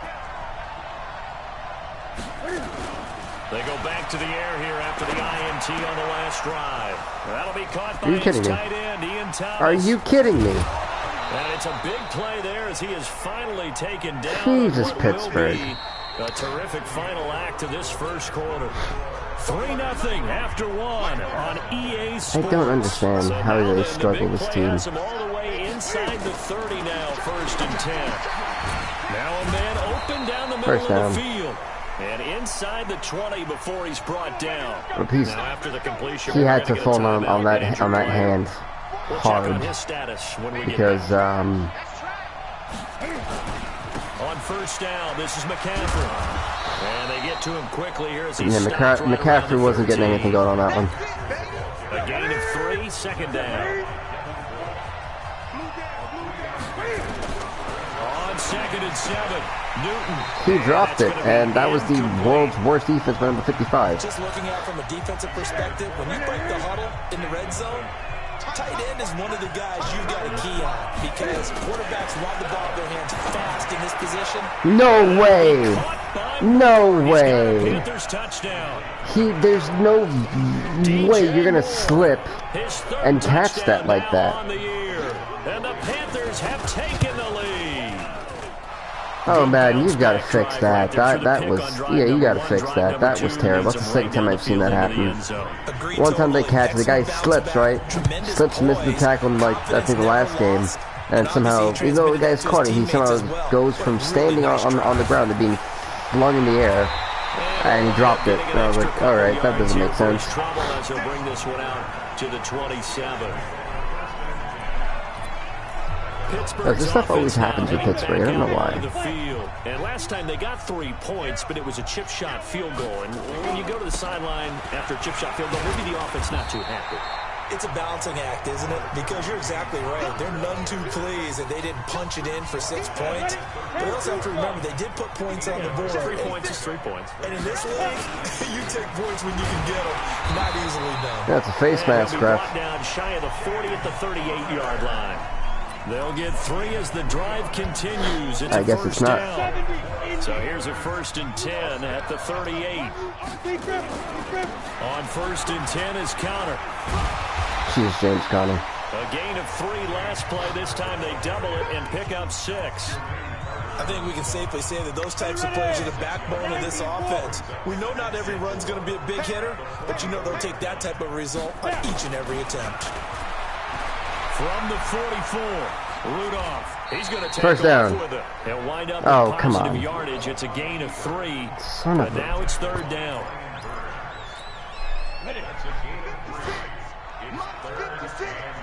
Come on, Pittsburgh, please do this offensive line, please. Thank goodness we got the 1st down. Midfield to the 47. 7 yards there, good enough to move the sticks. This offense finding its legs now. Here's another 1st and 10. 2 minutes to play in this first half. 7-3 our score.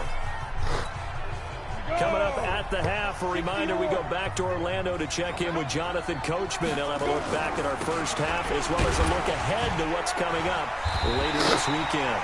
A run by Conner on 1st. So I've got to really run with Conner because I'm not too convinced with Mason Rudolph. They run with Conner. And he's going to get this inside. At least with James Conner, there's a little bit of progression. On a gain of 10. So he's going to be the workhorse for me in this one. They blasted a gaping hole for him to gallop through. I think if he comes back to the huddle, he better be giving them a whole lot of credit and thanking them for that much space to rumble. All runs on this drive so far. It's 1st and 10. Where the fudge was that? It's incomplete. Where are you throwing, you idiot? About what my coaches have told me in the past, the biggest teaching point, get your head around, locate the football so you can make a play on it while it's in the air.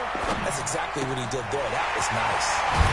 Yes, well, thank God McDonald knew where he was going. And down he goes, taking it inside the 10, just shy of the 5 at the 6. 23 yards the pickup there. So it's first and goal and a great opportunity to get that lead back. Blitz coming and down he goes. Now the Steelers use the first of their 3 timeouts. I tell you, this team is, I can see why they haven't been successful.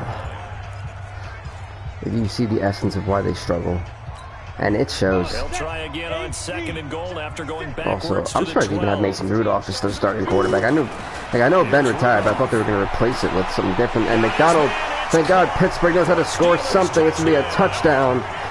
Vance McDonald, his 3rd touchdown now on the year. And the Steelers are going to retake the lead. So take the lead now. It's going to be 10-7.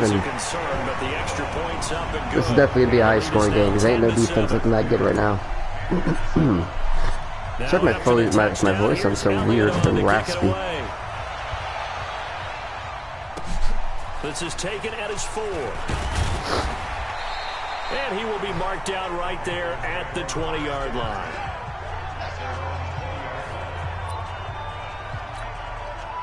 The Panthers out there and ready to begin their next drive. Down 3 under a minute to go. How aggressive are you going to be in this spot? Not as aggressive as I probably would want to be. Only down Let's call a timeout. I mean, it might as well be even. Well, Lucas, my French is actually going pretty well. I mean, it's working. It hasn't given me any problems. I think the new update caused some weird things to happen, like how guys can slip and still catch a ball, and like, you know, it's not really in their range. Looking to get that one to DJ Moore, but it'll be 2nd down. A lot of weird things that have started to happen. But overall, my franchise is working perfectly fine since I updated it. Newton. And Thomas has it. And he'll be stopped right at midfield. The Panthers going to use the 2nd of their timeouts. Yo, what's up, McCoy Gaming Experience, man? It's been a long time, man. How's it going?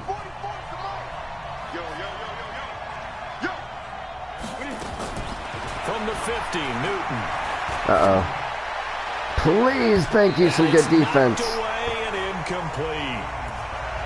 And that's one he's got to be happy to have back. There wasn't a hole open in the zone. You'd have to think on early days. Hey, I hear you, man. Right now, I've been balancing out college, a full-time job, YouTube. It's crazy. I only had a day or 2 off. It's insane. Not quite to the 35. Give them 14 on that one and a 1st down. And this offense going to elect to burn a timeout with 5 seconds remaining. It's 10-7. Let's get it started. This has been a hell of a quarter. 5 seconds left. Not really enough time to run another play and then Try to ice. Oh, they called a timeout. And now we'll get a late timeout. That's weird. As it comes in the waning moments of quarter number 2. I thought I was. They like that. That's really weird. Now with 5 seconds left, not really enough time to run another play and then stop it. So on comes the field goal unit. This from 54 that's a straight shot, away. yeah. Wait. No good. No, it doesn't get there. Hits the crossbar, bounces back out. He had it online, but it comes up about a rotation short. So we've hit halftime. To John breaking. Yeah, I believe he is MIA. Two teams at the break. And okay, so much for our halftime break. I think he's been MIA. Forecast calling for more of the same. The rain set to continue as we are underway in the 2nd half.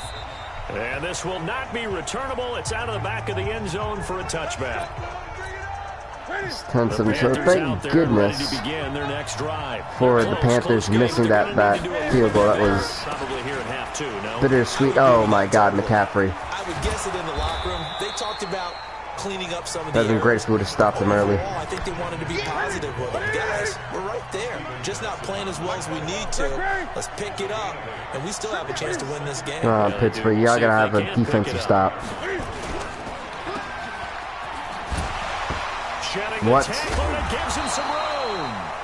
He just shoved off 3 damn tacklers. I don't even know this guy's name. 13, it's a 1st down. Back-to-back good plays have him on. How in the world? 1st down. Back to throw, Newton. Where is my defense at? For God's sakes. And he will take it across for a Panthers touchdown. Holy God, that was two disgusting defensive plays. Touchdown on the season. And the Panthers are once again Like, what was that? take the lead. Terrible. Pretty good response. They had given up the touchdown and the lead, but they struck back. And I love the way that they just saw it happen. Wow. You know, out of 4 seasons, we've used every team possible. That is one of the most disgusting defensive plays in the series that I've seen. The 25 and up to the 28-yard line.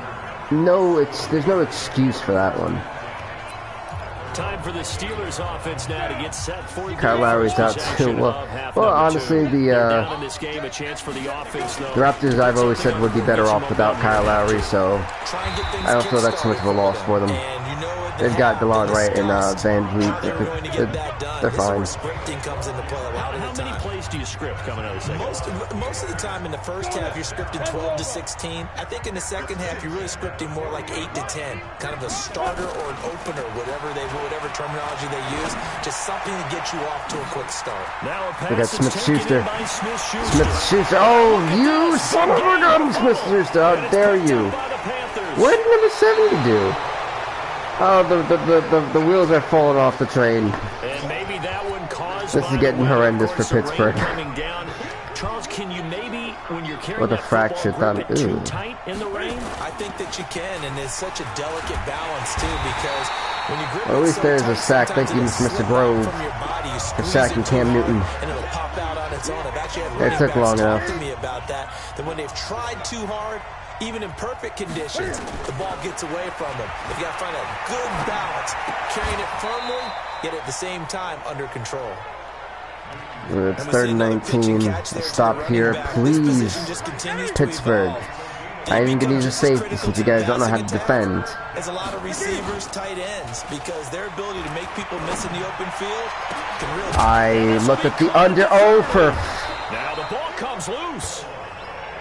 You know, at this point, I hope Pittsburgh loses. Even though I'm using, I hope you lose. You don't deserve to win this And the game. defense not able to get it. From a defensive perspective, what's that moment Defensively, like when you it's god realize the awful. ball is loose? It is a moment where all concentration goes right to the front. Why don't you step in front, Levine? All your preparation for the game. You gotta step in front, step behind. Knock the ball free, take it away from the other team, and now you have that chance.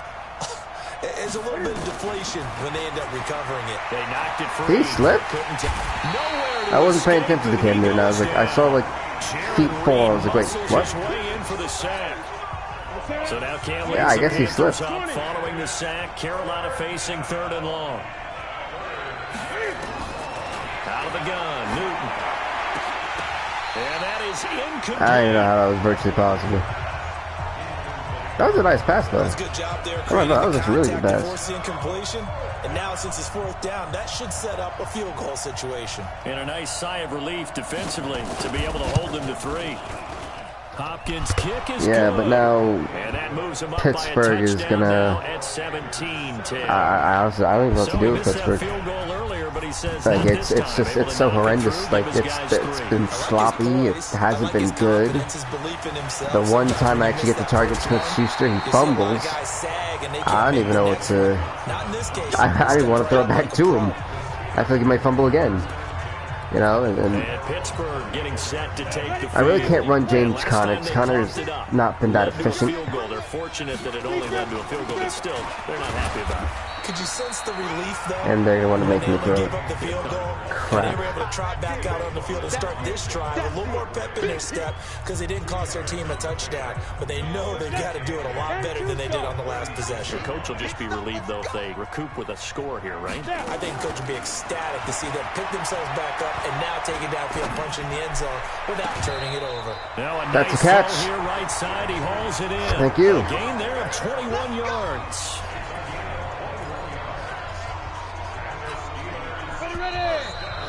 All right.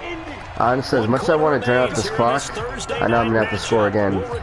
And the steal across play used to work for me back when I had used Mike Tomlin's playbook back in Madden 11 with the who was it? 1st and 10, Rudolph. He'll find Smith-Schuster, that's complete. There we go. There we go. Let's go. Let's honestly, come on. We got to score quickly. Get it back. We got to score quickly. Then we'll draw the clock. Let's go, team. Succession. Last one was over 20. This one over 30. So now, following the big play, they've got a 1st and goal all the way down at the 10. Mason, what are you doing? Flushed out right. And he's Face mask. He was pulled down face by the mask. face mask. Here come the flags. And I believe this Yeah. is going to be a first down. Give me that first down. I'll take it. Wait, no, I didn't get any yards. What was this? Ref. Now your discipline comes into question. What the hell was that, referee?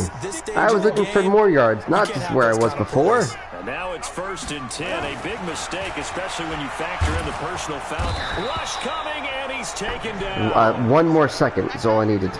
A split second. Most defenses try and guard the 35-yard line actively because they think the way kickers are nowadays, about a 52-yard field goal, they're kind of giving up points.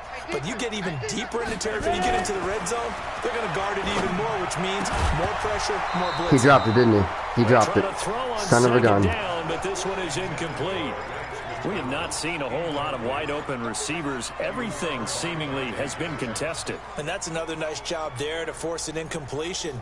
They've been very cohesive, knowing each other's moves all game long. They're saying I should use that one. I don't know. I don't know why. Like, that's not going to get me. It might, but I'll try it and then see whatever they're saying. It's a gameplay plan, so. This is 3rd and long. Shotgun snap. Yeah, what is with? The quick slant caught. They get 15, that's good. But they still needed a little bit more. Ooh. 4th down. Tell you what, he's been able to put the ball in some tight spots all game long. That throw, no different. Yeah, a lot of people would call it a gutsy type of a throw. Yeah, I've got it. He looks at it as I as much as I really do, like I really do wanna whatchamacallit, but. On 4th down, Rudolph. And he's in. Yes! Touchdown, Yes! Steelers. Zach Gentry, his first touchdown on the year, as they can now even this game here in the 4th quarter with an extra point. Big. And we're tied 17 apiece. The defense, that is a tough pill to swallow. Now, defensively, I actually have to put hope in a defense that has played so damn terrible. It's disgusting, but. Yeah, you might have had a defensive breakdown in there, but they pressed the issue and found a way to get it into the end zone. Here we go. Give them big credit for that. You want to being utterly close. It's been a nasty game with the rain. The Panthers out there and ready to begin their next drive. And last time able to get 3. It's not what they wanted. They wanted 6, but they got at least something. They mustered something out of the drive. They'll take it. I like the way you've described it. Not ideal, but they'll take it. Anything to put some points on the board. But this time on offense, they don't even want to see the field goal kicker trot on the field. They want that ball in the end zone. Yeah, they'll be going for 6. We're out of bounds. What an idiot. After getting this one across the 40. That one a 1st down pickup of 8. I cannot give up points. Teamwork play, because guess what? The guy like I literally can't. Credit, but how about the people up to block in front of him, either fellow receivers or offensive linemen? That makes that play a really nice timing play, and sometimes it can break big. This will be stopped about 2 yards shy of the marker. I need something that's going to stop Cam Newton. Facing a 2nd and 2 after that last catch, good for 8 yards. Getting down to the good stuff. All tied with 2 minutes remaining on EA Sports. All right. So it's Panther football as we welcome you back. They've got a 2nd down now as they search for a score to break this tie. Throwing again on 2nd down. Newton. Damn. Throw left side complete. That's Gutierrez. That's the problem that we face. We just keep giving up good enough for the 1st down. yards. And it's Team's working on short rest, but this has been one of the better Thursday night games we've seen as they come up here on 1st and 10. They run on 1st down as they get about 3. 2nd and 7 forthcoming. Yeah, I've got to start calling timeouts because I can't have them drain that clock. As they'll talk things over prior to this upcoming 2nd down play. Again, they run. Again, it's McCaffrey. What the? He's got the first Yo, down here inside the 30, Jesus, and defense sucks so damn bad. The Steelers signal for the 2nd of their timeouts. And they'll be disappointed to have to burn one there after giving up the first down. Newton going to hand it off to McCaffrey. And he went backwards. He'll be down at the 30. Now the Steelers going to use their third. I better hope for a fumble as a matter of timeouts. I gotta hope I hurt them. Over prior to this upcoming second down play. A rare misstep on that last play because the drive has been strong, but now it's 2nd and 12. Cam fakes the give and keeps it. They go quickly here out to Moore. And he'll go out of bounds inside the 15-yard line. It's a pickup of 17. It's like I probably should let them score. Like I just really cannot afford. Oh, I'm actually okay with that. Because that means I have time. Into the end zone. Touchdown, Carolina. Curtis Samuel. His second touchdown of the game, his third on the year. As his guys have taken the lead here in the final 2 minutes. Hey, that score deserves our respect, deserves our excitement. I would have lost this game either way. That I'm going to say just factually. I can honestly, I would have lost it either way. But at least this time now I have a chance because I have time to make a comeback. Yeah, you hope you've been in that situation before, and if you in a game where I really can't say that I was the problem. Defensively, this team was a joke. Offensively, every time I had something positive, it became negative. To go. They need a touchdown to the PAT to tie it as they come up 1st and 10. Now a desperation throw deep downfield. If I wasn't PG, man, you'd have no idea how many choice words I would really have. But it's 2nd down. These are the spots, this stage of the game, where it pays to have speed on the perimeter, doesn't it? It certainly does, and in the second quarter, he may very well run by him, but in this situation, I know as a defender, I'm loosening up a couple of extra steps that allowed him to run with him. For God's sakes, you get paid to catch the ball, and you can't even do that. Now they face a 3rd and 10 after back-to-back incompletions. He'll look to throw. That's completely, it's over. Incomplete. Well, they took their shot all right, but it comes up empty, and it's 4th down. This defense looking impenetrable now. 3 straight incompletions. They're giving them nowhere to go with the football. So when I need my star wide receiver, you take him out. Intelligence, Mike Tomlin. Intelligence. And I get sacked. It's over. He's taken down. I can't play with, you know, I'm not even mad. Speaks getting home to the quarterback that time. So they had to take. Do you do any online franchises? I don't do any online franchises. No other play for them. Typically, I don't like playing with other people. It's not like you can have some strategy move, right? Punt it away and hope it. No, that's what they had to do. Right now, that offensive unit, they're pretty discouraged on the sidelines. They're going to feel like they let the team down in that situation, but they were in a tough spot to begin. And a much respected win for the Panthers. I mean, they just literally outclassed the Steelers in this game. Just find a way to run out the clock, take care of the ball, and go home a winner. Honestly, the Pittsburgh Steelers deserve to lose this game. A victory for Carolina, and I tell you, this was a fun one. Just a close game. Oh, this was a fun one. It's just incredible to see how bad that one team was. And just said, nothing comes easy in this league. How many times have we talked to coaches prior to a game and assessed, you know, the strengths, the weaknesses, the whole deal? Even in games when one coach was a decided favorite, what do they always say to us? But you do know this is really a 7-point. Yeah, plus I heard that apparently with the new update, the online servers went down. It's like, ooh, yikes. So I'm glad I didn't have my franchise on a cloud saves, then I wouldn't been able to stream this today.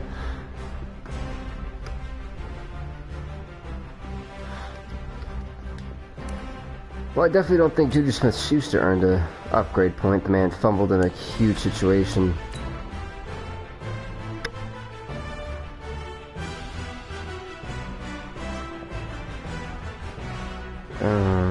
We're going to week 8, ladies and gentlemen.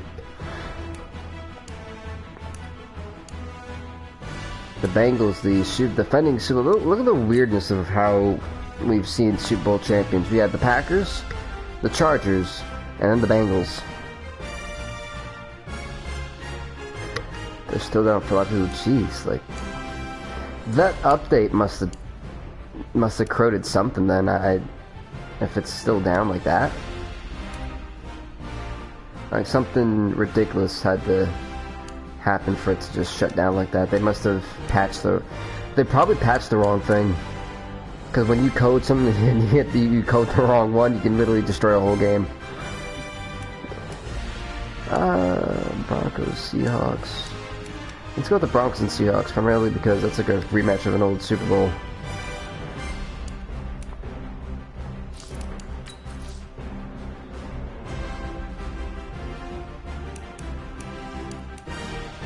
Whew. The Broncos are 1-5.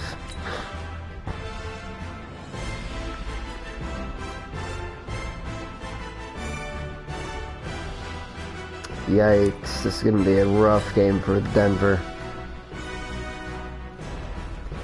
That's crazy. I see that they're still down for a lot of people is, like, shocking.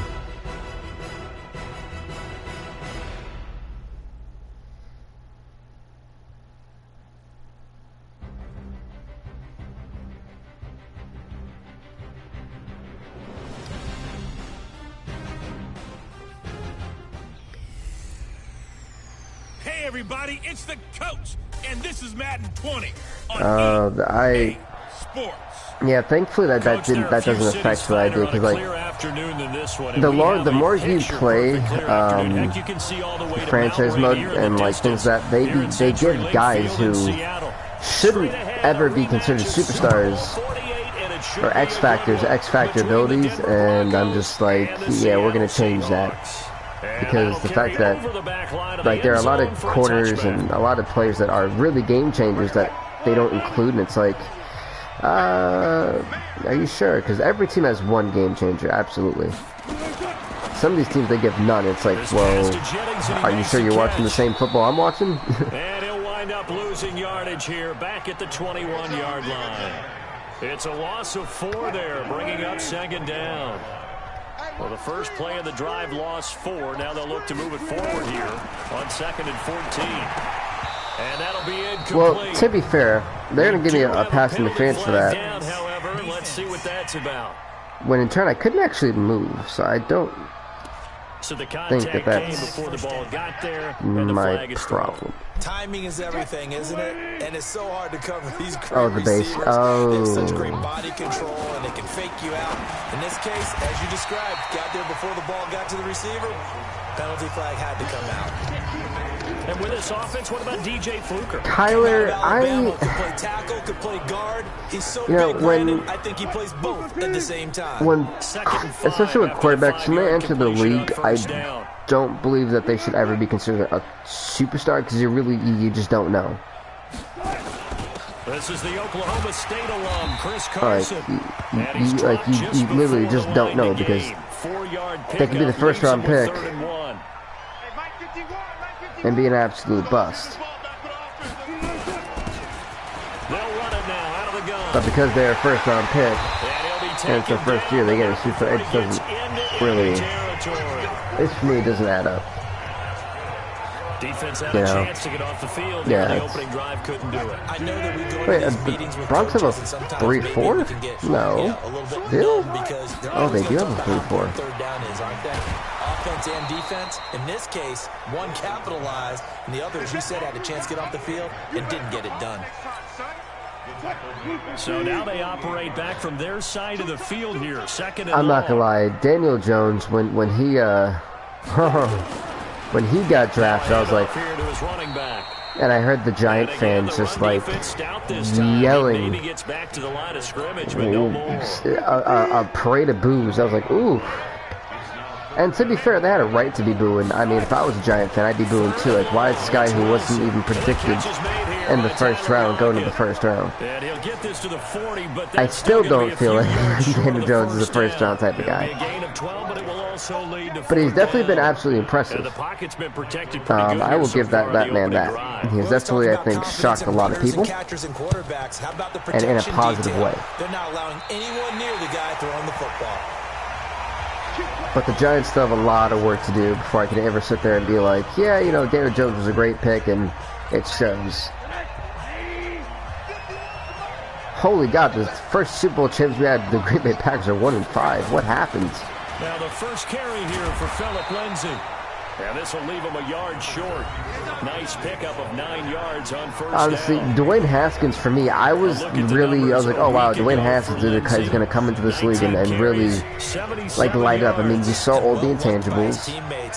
It was almost, and then I realized, looking back on it, it was one of those things where it's too good to be true.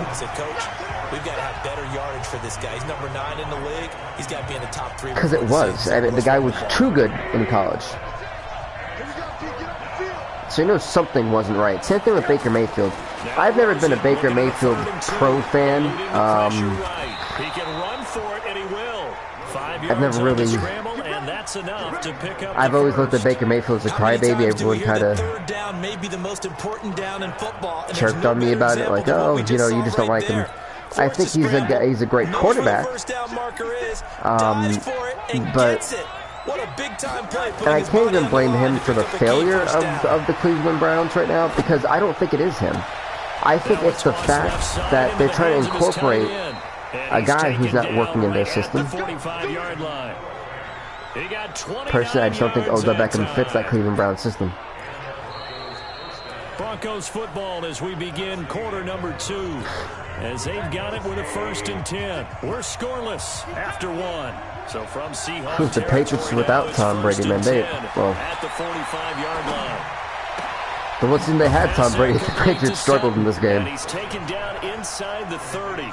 17 yards for the That Broncos there as they've got themselves a 1st down. That's also a big part. There's just too many news. There's too many passing attacks starting to heat up a little bit with Kyler Murray. If the Arizona Cardinals fans really thought that he's going to come in and they're going to like trying to run inside, but nothing there. They're going to go 10-6 and make playoffs, I think I would have told you you're crazy. This is a rookie. My expectation for this rookie, especially with the Arizona Cardinals, by the way, they have the worst offensive line in football. My expectation for him, and that this is on a good season,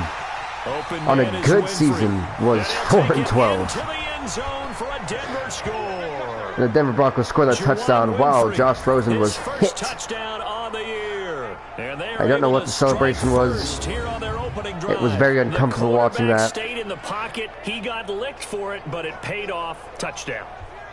Talk about a true strength throw. People wrapped around. If you guys wondering the difficulty I play on, it is the one right before All Madden. Extra point put through by Boswell, and that makes the score 7-0. So that winds up a 7-play drive all told, and it ends with a Denver touchdown. This is taken at his 4. And not a bad return here. He gets it out to the 25-yard line. So as you guys know, if I were to buy the team that I think has the worst future, honestly, at this point, I've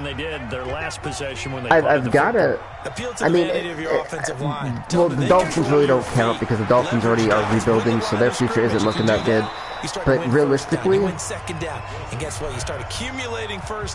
that's a tough one. Like, there's a lot of. I've honestly got to say, and I know this is crazy, they actually have a decent record right now. But I've got to say, the Oakland Raiders. And I know a lot of people are like, what, why? They're 4 and something. Every time they get something good, they just don't keep it. They don't. I mean, look at, what's his face? Khalil Mack. Another down on the scoreboard, but the urge to go for it. But the Lions they haven't been decent for me to really include them since Calvin Johnson Megatron was on the line. So I can't necessarily say that, you know. Look at this. This is a good one. Like the certain teams I kind of took that. I was originally into the Dolphins. The Dolphins have sucked for so long. You can't even consider them anymore. Same thing with the Lions for me. I wasn't say Denver, but Denver is kind of always spiked up and down. So it's not really necessarily they have a bad future. It's just necessarily when that should have been a pass interference because he should have easily been past them. And he may want to track Not only did they bump him and it showed, if a guy can't move. Into the trophy case. I'd put it there. Yeah, no doubt about it. That's when you ask the equipment guys to make sure they hold it for you after the game. And that's respectful enough. I mean, when you really think about it, they really don't have a feature built. Take the ball away from the other team. First down, Seattle on a pickup of 13. Here's the fullback. This is Roosevelt Nix. And he'll be taken down after a short gain as that takes us to the 2-minute warning. And I will say this, especially in this game, I've seen some crazy stuff happen to teams who lose in the Super Bowl. Like the Browns, they lost in the Super Bowl one year. They made it to the divisional round, lost to the Bills, who, by the way, I think are the longest. It certainly is. What team has the best future? Oh, wow. That's a good one, too. For me, what team has the best future as of right now? The Chicago Bears, by far. And he goes backwards here. I believe they literally have the best future out of every team right now. If it's not the... Unfortunately, we're not able to find any yardage on that one. I've got to go with the Chicago Bears. I would say the Niners, but I don't have enough faith in Jimmy Garoppolo yet. Like, even though it's been a while, I just don't have enough faith in Garoppolo. And that field goal gives them their first 3 points. So if you're an offensive coordinator and you're averaging a point a drive, you're in the wrong line of work, aren't you? You got to find a way to...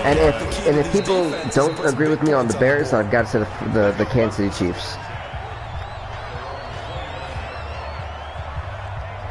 But I can see that, why that wouldn't be. But at the same time, Trubisky has shown when he can have a good game, he's lights out. I mean, that would...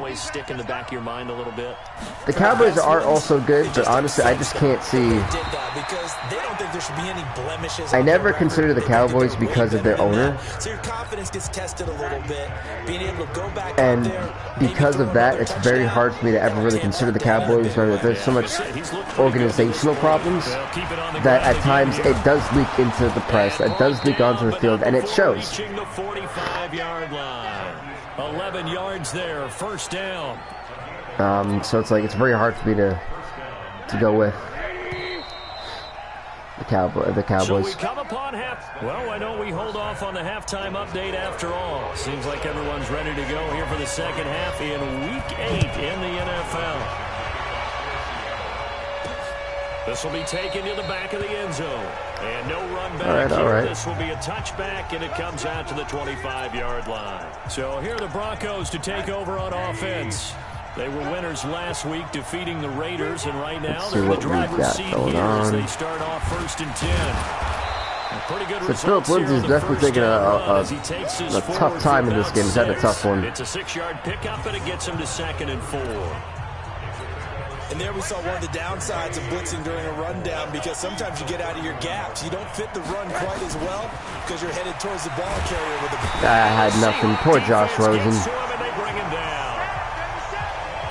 We are seeing two really confident defenses imposing their will on these offenses in this game. Yeah, absolutely. Yeah, I'll actually agree that both of these defenses are definitely imposing their will on this game, on both sides. The drops. There's so many drops. They don't understand. How are you a wide receiver if you can't catch the damn ball without getting touched yet? Makes sense to me. He's got the only touchdown that they've scored in this game. Tried to get it to him again on another defense. Well, at Mouse Whitey, man, it's been a fun one. You have a great day, man. Thanks for stopping by. You definitely hit that sub button. A good return there. Call it 13 yards. And it'll be Seahawk football, 1st and 10. Here comes the Seahawks offensive unit. They'll have it first to begin the 3rd. And with the way this offense has played thus far, to be frank, they got to feel pretty grateful to be in the ball game. I would agree with you totally, because they've done all of nothing offensively in this game. Yet they still find themselves in a position. I'm literally about to suffer for what I just suffered with the Pittsburgh Steelers. Can give them the lead. They need to take advantage of it. And they're still looking for that first touchdown here in the 3rd quarter. All they have so far, the field goal. Throwing now, Wilson on 1st down. It's caught, Lockett. And they're able to get this one past the 30 down to the 25. I've literally got to hope that we can stop him again, so I can try to get Josh Rosen the damn ball. Back-to-back good plays have him on the move on first down. And to give this time to the tailback. And he went nowhere. He'll lose yardage back to the 29. Play 3 of the drive not as successful. They go backwards after those 2 first down gains.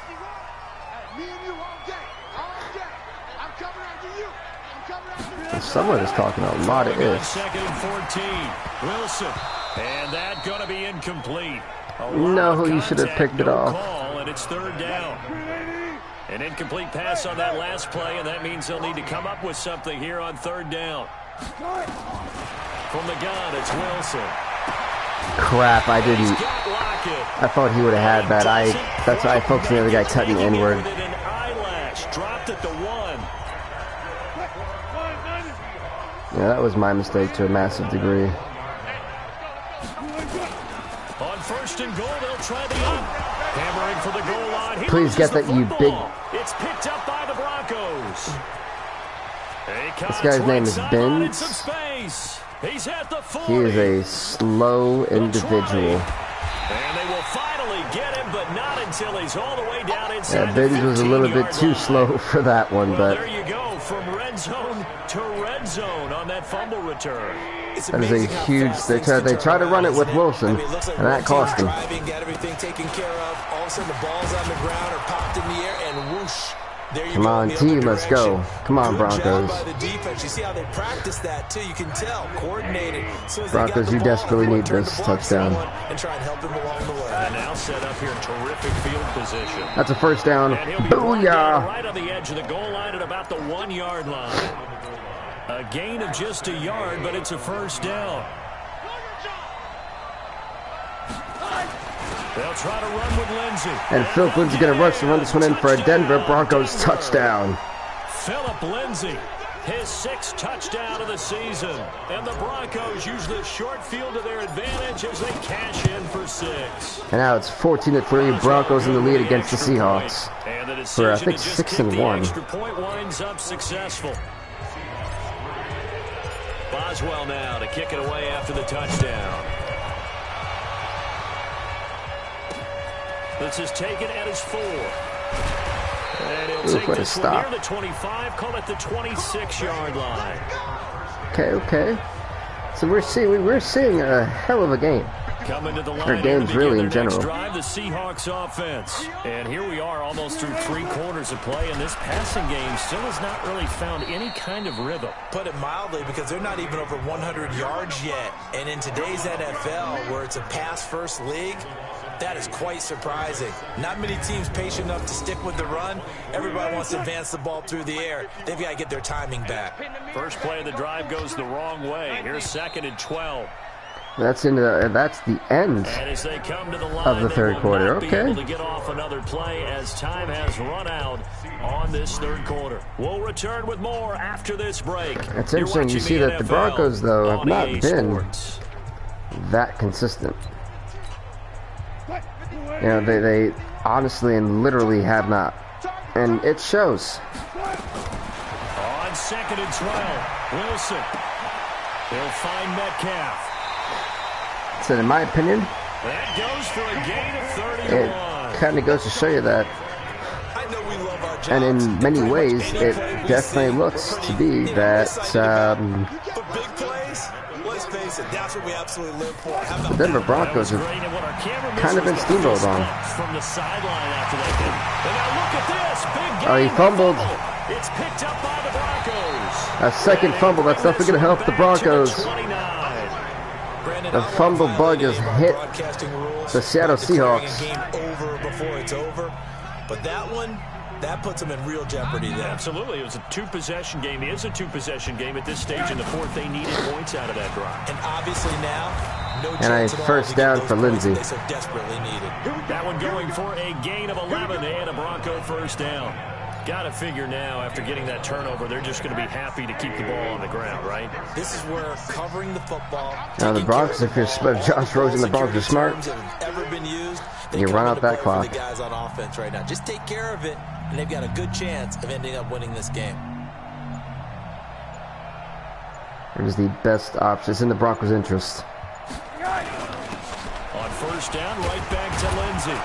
And they get to him after a gain of 6 to the 46.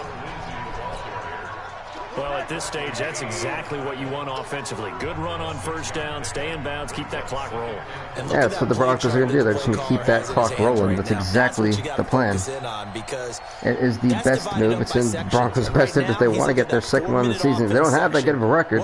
Hey, what is up, Johnny, Utah? Welcome, welcome. Right now, they're executing really well. And again, they're going to get a first down, Philip Lindsay. 6 yards the pickup, and that's a first down. The Broncos are ready to drain more clock. This is that smartness. That's the smarts. Yeah, when times are rough, don't get too cocky.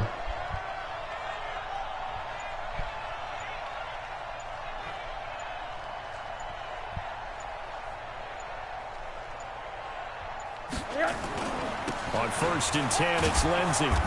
He takes it down. Thought Lindsey was going to fumble almost for a minute. I was like, uh-oh. Like, hold on. They want to keep this clock rolling, so they'll take that one right there. And the Broncos are literally going to go into a 2-minute warning with possession. They just literally drained the clock. In order to bring this one home. It's too smart. All the Seahawks can do is wait for that hike. Football game here on EA Sports. So it's Bronco football as we get you reset here.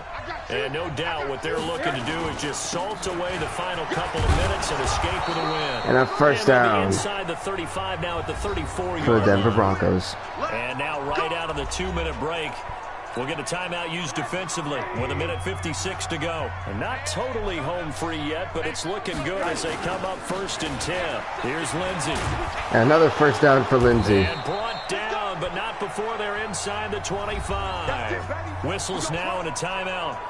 So defensively, they burn it here with 1:51 left. All runs on this drive so far. It's first and 10. They'll run here with Lindsey. He's got the first down. Lindsey is again with another first down. The Seahawks forced to use their third and final timeout. And they'll be disappointed to have to burn one there after giving up the first down. A good chance now to put this game on ice. This is first and goal. They'll run with Lindsey. And Lindsey's going to score another rushing touchdown for the Denver Broncos. Philip Lindsey. His second touchdown of the afternoon. And the Broncos push further out in front. And he certainly played a pivotal role with those 2 TDs. It's about to be 21-3, Denver in the lead. It's all about winning, aren't they? Because he's not worried about the number. Sure, it's great to have 2 touchdowns. But the bottom line is what he's doing is contributing to their lead. He wants to continue to do so. And this will be a touchback as that sails over the end line. Here's the Seattle offense ready to get this drive underway. They're down big here late. I don't know. I can say this, the last drive here for pride. Some people like to do that.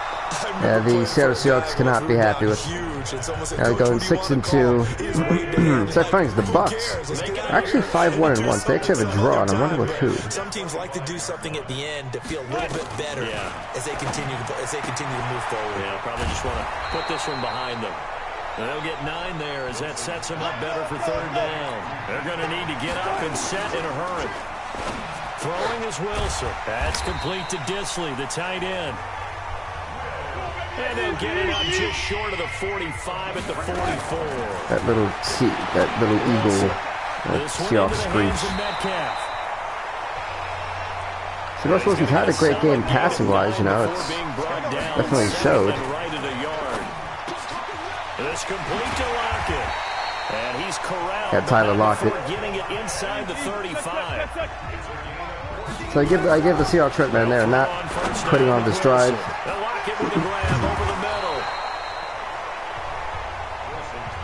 This will also be a stat thing for Russell Wilson. That is going to end that there. So this one will wind up a Denver victory. As the Denver Broncos knock off the Seahawks 21-3. That is not how the Broncos were envisioning this one to go.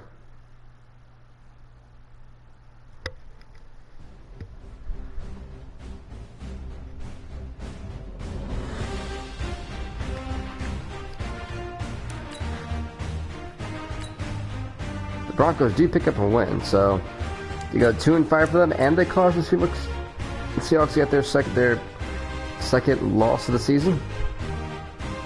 Interesting.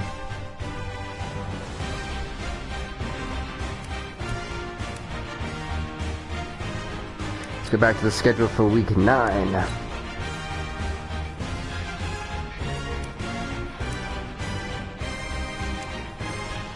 Alrighty.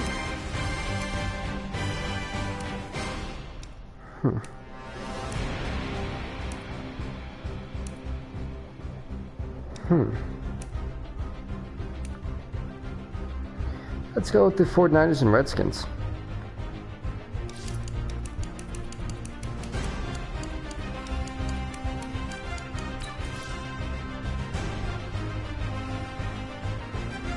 Three and 4 versus 2 and 5.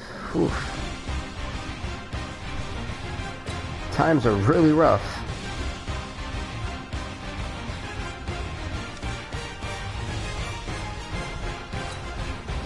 Oh, Dwayne Haskins became an X Factor finally.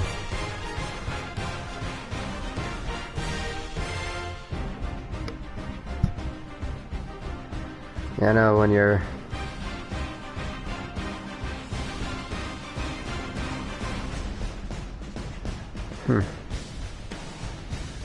So this is actually going to be a very interesting game.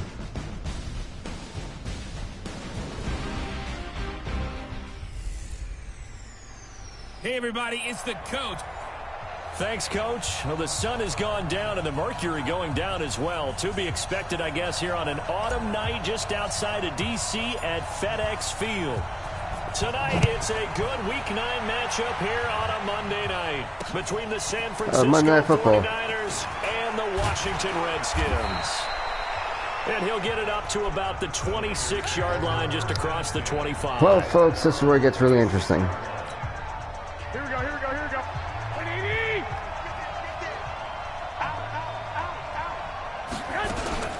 Now the Georgia Southern man, it's Matt Breida.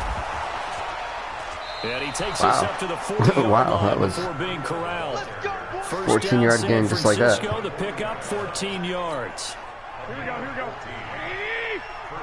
Houston 7-1. They are trugging along. Once again, they run with Breida on first down. And they get to him after a gain of 6 to the 46. So the Redskins have a hard time stopping Matt Breida. Check on Breida's numbers from last week. 24 carries, 114 yards, and a score. And the way they ran the ball in last week's game has to be satisfying to their entire staff because they're seeing not just a back gain big yardage, but they're seeing an offensive line really in sync. And he'll take it down shy of the 45 at the 46.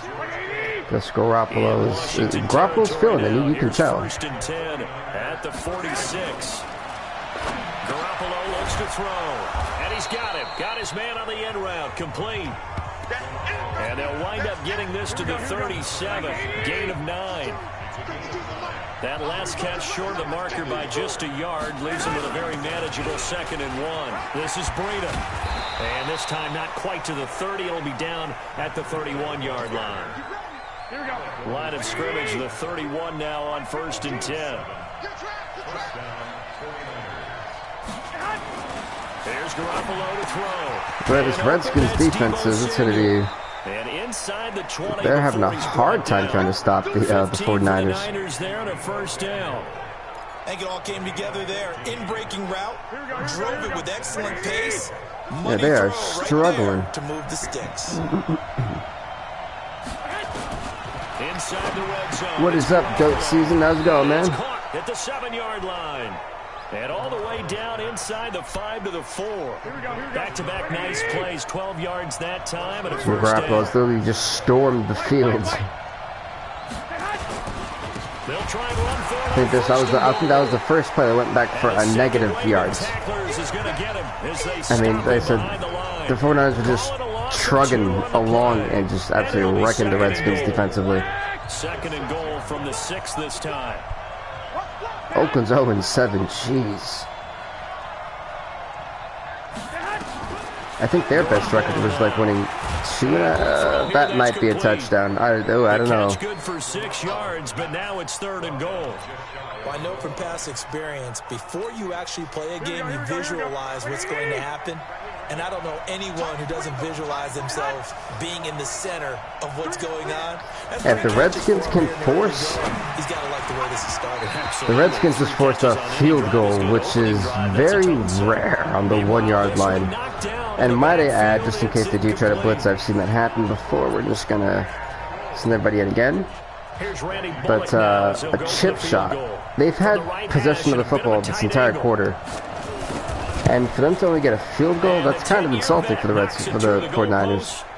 And the 49ers take a 3-0 lead. Well, they didn't get in the end zone, but pretty good balance there on the opening drive between the run and the pass. Yeah, I think that was probably what they wanted to get accomplished right out of the gate. Throw the ball with success, run it, of course, to set the tone. This is 26-yard line. The coordinator's play sheet probably wrote himself a little note. Exactly what we wanted to do. Probed it early and got it done. Try to get one more in here before the quarter break. Dwayne Haskins, the X factor. Darius Geis, his first carry of the game. And he'll be taken down. I should have just ran instead of trying to juke. I didn't know if he was going to hold the block for long enough. 3-0 after 1 on EA Sports. Second quarter now from our nation's capital, and it's the Redskins in possession of the football as they've got it with a 2nd down and 2. Yeah, sure, go right ahead, man. Geis with a carry on 2nd down. Shoot, that guy came in like a... Who was that? Behind the line of scrimmage. That'll be a loss of a yard, and it leads to a 3rd down. Well, to me, that's taking a big gamble defensively because that alignment you see, that's normally something you see down near the goal line. Because now, if they decide to go play action... Please don't say that's a holding on the offense. Please don't say that's a holding on the offense. Please. I think without a doubt, you write it down, and if you see that look at a later date, go ahead and take your shot. Bring an illegal man downfield. More than a yard downfield when a pass is thrown, and they might have been able to call that on a couple of guys. I'll definitely add it after I get done with the stream. 49ers have an extra defensive back. They on the literally field, just called that up. For 3rd down. 3rd down. Here's Haskins. It's caught. Jones. And this drive is still going to continue for the Redskins. Oh, puck. Excellent pickup of 20 yards. Perfect. I would like to. Now that I know who it's coming from, definitely will add you. To do is make the defender think he's going upfield for a deeper route, and then breaks it off. Usually after about 3 to 4 steps, and cuts towards the middle of the field. And now what he's trying to do is use his body. It's funny. The one time I don't juke is the one time that freaking. I get tackled. Especially in the second half, when you've got a running back. Were the Redskins going with the funky playbook? They were going with the funky playbook. Okay. Does set in for a defense because the Redskins and the Cardinals have two of the weirdest playbooks in this game for some really weird reason. On 2nd and 9, Haskins. He's going to fire one deep over the middle. Whoa, thank God he didn't pick that off. That was really bad play by number 85. Accounting for the free safety. That brings up 3rd down. Let's go with this Y corner. Sounds interesting enough. Oh, man, that was close. The opportunity to change momentum, big play, right in his hands, unable to come down with it. Oh, they have Zay Jones, the ex-Bill. That fell harmlessly to the ground. To throw on 3rd down, Haskins. Thank God for Zay Jones. This drive continues. A good pickup there, 26 yards. Quarterbacks love slant routes because the receivers are breaking right into their line of vision, and receivers love them as well because they're getting the ball on the move and able to catch it and try and get upfield and gain additional yardage. I will say this, it'll set up a 2nd and 7. 49ers are not being fooled by the Redskins running. 2-minute warning. Let's see if they do it anyway. This is Geis. But Darius Geis able to break one deep, and Darius Geis with a rushing touchdown for the Washington Redskins. Darius Geis, his 5th touchdown now on the year. He's at touchdown number 5. The Redskins have taken the lead.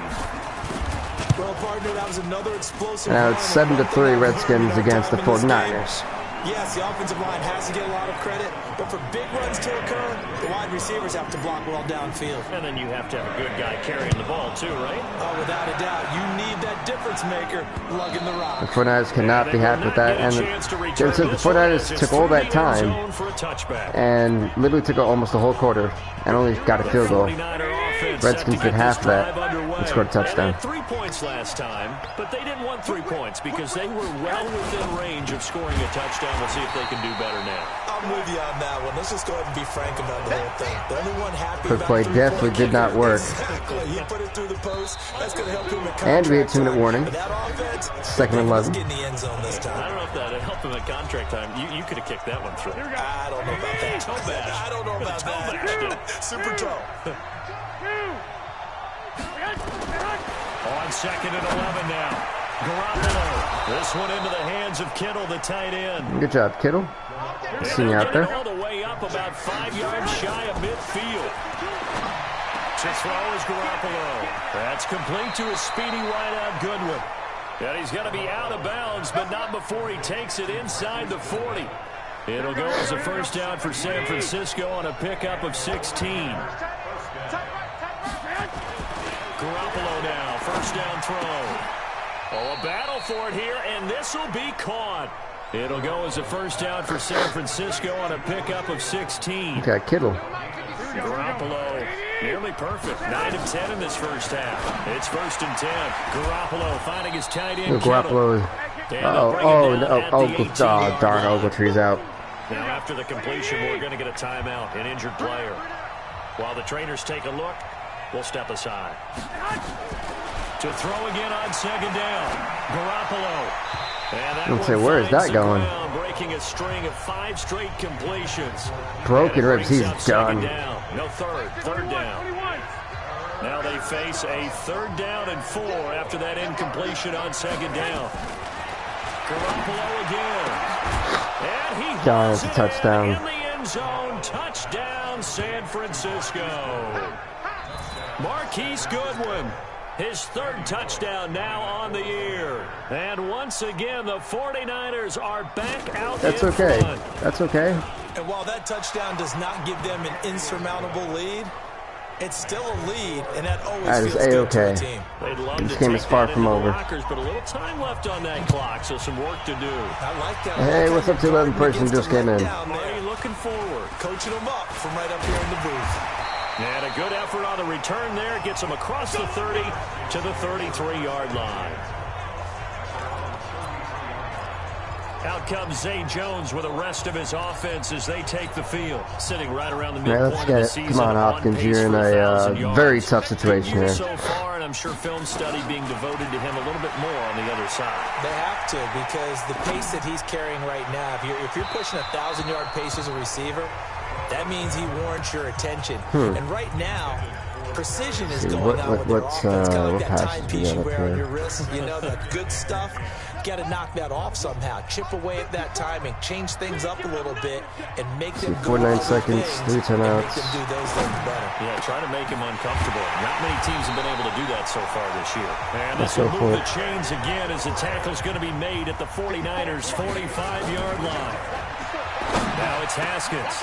That's complete to his receiver, McLaurin. Let's go. Now Washington, I'm going to do that for one more time. Of their 3 timeouts. If it ain't broke, don't As the fix clock it. will stop with 21 seconds to go here in the first half.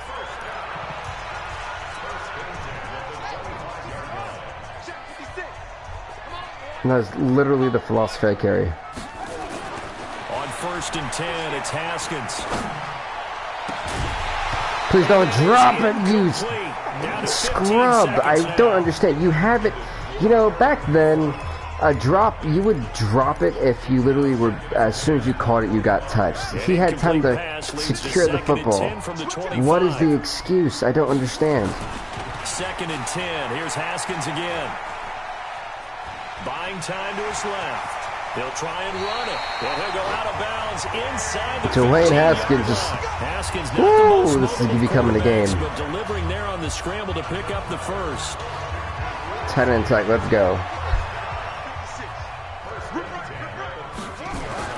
From the red zone now. Haskins on first down.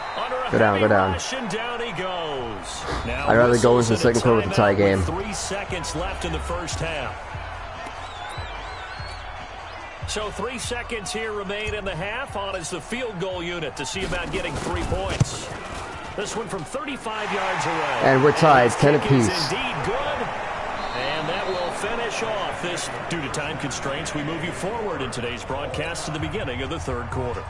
And with that, hey, at least the Redskins, they know they had to get off its drive. They put points on the board, so they got to be feeling good now. They get the ball back coming from the half. Oh, come on, dude. Stupid idiot. If he would have blocked, it was gone. A look at Washington as they come onto the field. They have a chance to break our tie here as we get a look at the first drive of quarter 3. And it's such a tone setter, isn't it? Because both sides trying to seize momentum to begin the half. What do they have? Come on, guys. That'll give them an advantage to move the ball downfield. Let's find out what they have dialed up.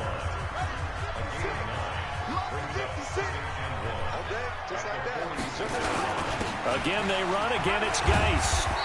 I don't know how Geis was able to find a good spot from that really bad situation. First down. Thankfully he did. Because what I read was doomsday. They've got to consider themselves lucky they only gave up a first down and not a touchdown. They'll run with Geis. And he's going to get this down near the 30. There's Geis just turning up the field. Give the Redskins 13 there on a first down. They had 3 tight ends in on that set, and they were really good at blocking for their running back. And give them a lot of credit because in football nowadays, tight ends coming out of college often don't block very often. These guys have really developed into superior blockers, and that's why they use them in this formation. I asked for one more time to see if you can get me that first down. There, 9 yards, and it'll be second down. On second down now. Crap. It's man, and the big boys up front. Oh, man, sir, that's okay. Right at the line.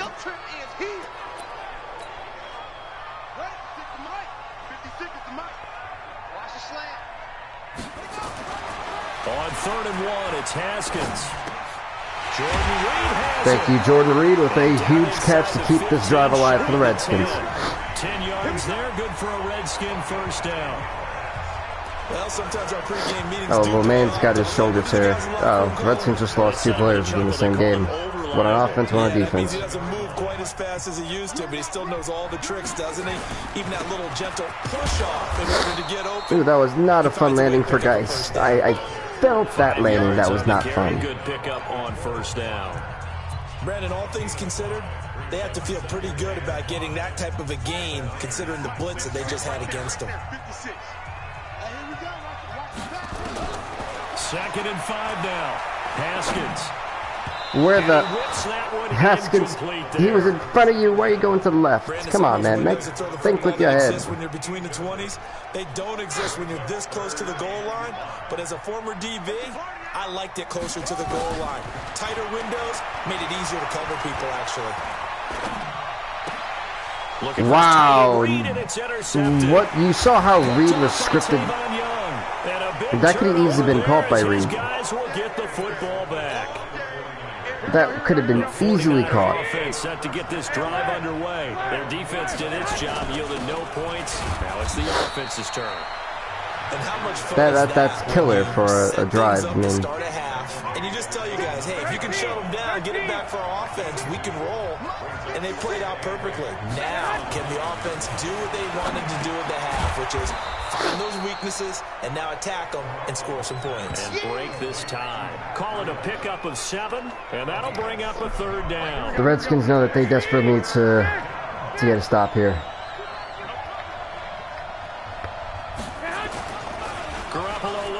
And a massive sack by Sweat. He goes down just inside the 10, back at the 9. Now, we talk about players blitzing all the time. I often laugh and sometimes call it just straight ahead pursuit. What a running start right back to the backfield for him. Yeah, it really didn't give anybody a chance to get up there and stop him. No, I mean, that's really, really difficult. You're asking a whole lot anyway, but when he gets that kind of a start and comes through clean, I got to see what's the mentality for. definitely goes to the defensive player. Dwayne Haskins as he rattled from that pick. At the line and ready to roll. And there are parts of their last drive they'd like to emulate. Of course, they'd like to forget the inning, the interception, but they did put together, Charles, a nice sustained drive to get him down the field. That's a first down. I like it. Let's go. The only thing that matters is part two, right? Because once they threw the interception and finished off the drive, that does them no good to go back and say, well, you know, we had a good one going. Finish things off. That's the only way you can get it done. Some pretty good games all weekend. We may have saved the best for last. This Monday night game has been a dandy. Pretty nice work defensively. This has been a tough game. A gain of a couple. The tackle by Eric Armstead. They tried a quick hitter inside, but that one was swallowed up because what they're hoping, those big defensive linemen will take the bait and move laterally and open up a crease that they can run through. Didn't happen on that play. They try to throw on second down, but this one is incomplete. He was looking for Paul Richardson there, and it's third down. After watching him drop that slant, I can hear my old coach's voice ringing in my ears right now. You can't run with the ball until you catch it. Trying to get those rack yards before he secured it. Now it's Haskins. And a first down to keep the drive alive for the Redskins. Get inside the 15-yard line before it's all said and done. 17 yards that time and a Washington first. One of the advantages of zone defense, as I remember it, is being able to see the play develop in front of you. One of the disadvantages, when they find those levels where they can hit you with it. Sometimes that's a touchdown. As Geis is going to get a Washington Redskin touchdown, his second rushing touchdown. Pick up the game. His sixth on the year. And they're able to break the tie and move out in front here in this fourth quarter. He's given him a little jolt, just gave him the lead there, but 2 TDs now in the game. 17-10, the Redskins lead. What a terrific job by him. He is carrying the ball and simply saying, I want to win. And now he's hoping his defense has that mentality as they try to hang on to that lead. This fielded at the 2. And a nice return sets on the 30-yard line. That is 30-yard line. That's not what we wanted. The 49er offense set to get this drive underway. And a tight game after punting last time. See if they can get something going on this drive. As they head to the field now, with the game and complete pass like it. You got to feel there's a sense of urgency for them going on offense right now. But they have to do it without letting panic creep in and affect their play. To throw once more on 2nd and 10. And a dropped pass. And this one drops incomplete, but I think the defense jumped. What? No way.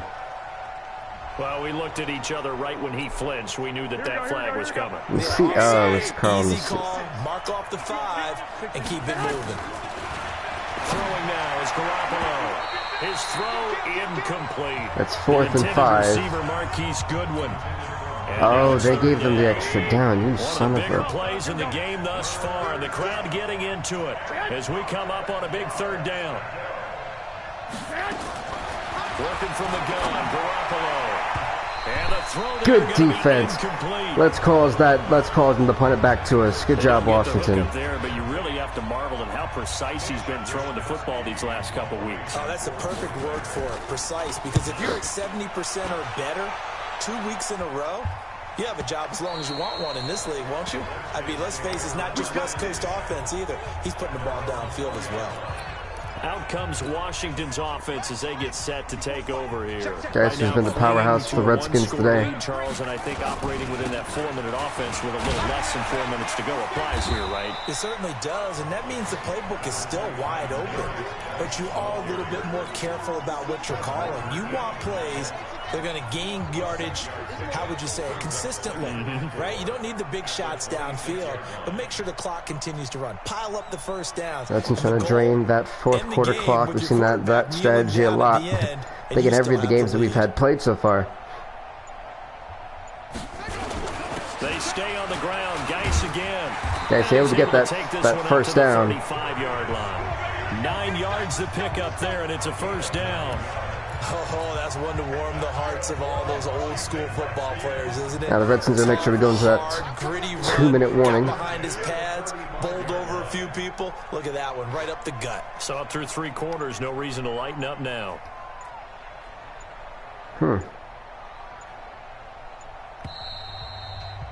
Fourth quarter, down to the final 2 minutes, and we've got a one-score game. So it's Redskin football here as we welcome you back. And let's see what they've come up with offensively after having time to talk it over. On the ground, it's Geis. And they call that first time out. 2-minute break. We'll get a timeout used defensively with 1:56 to go. So they come up on second down, and they can get another run like we just saw. Would likely put an end to this thing. Now a run with Geis. And he'll get a first down for the Redskins. Field at the 48. And now with 1:52 to go, we get another pause in the action. A timeout here defensively. Not totally home free yet, but it's looking good as they come up first they are and 10. storming the line. Here's Geis. Now Geis. Wow. He lost the football. That's touchdown. Scooped up by the 49ers. That's a touchdown. And can you believe this? A big mistake leads to a defensive Unbelievable. touchdown. And they're a point away from tying this Unbelievable. thing up. So they were down by a touchdown, probably just hoping the defense could hold them, maybe force the punt. Instead, they forced the turnover and take it into the house. Wow. Well, the plan was perfect. That's exactly what they wanted. Instead, they got a lot more than that. Big-time capitalization by taking the ball away and putting it in the end zone. And no run wow, back here. This will not be a football. touchback, and it comes out to the 25-yard line. The Redskins offense now, they get set to take over here.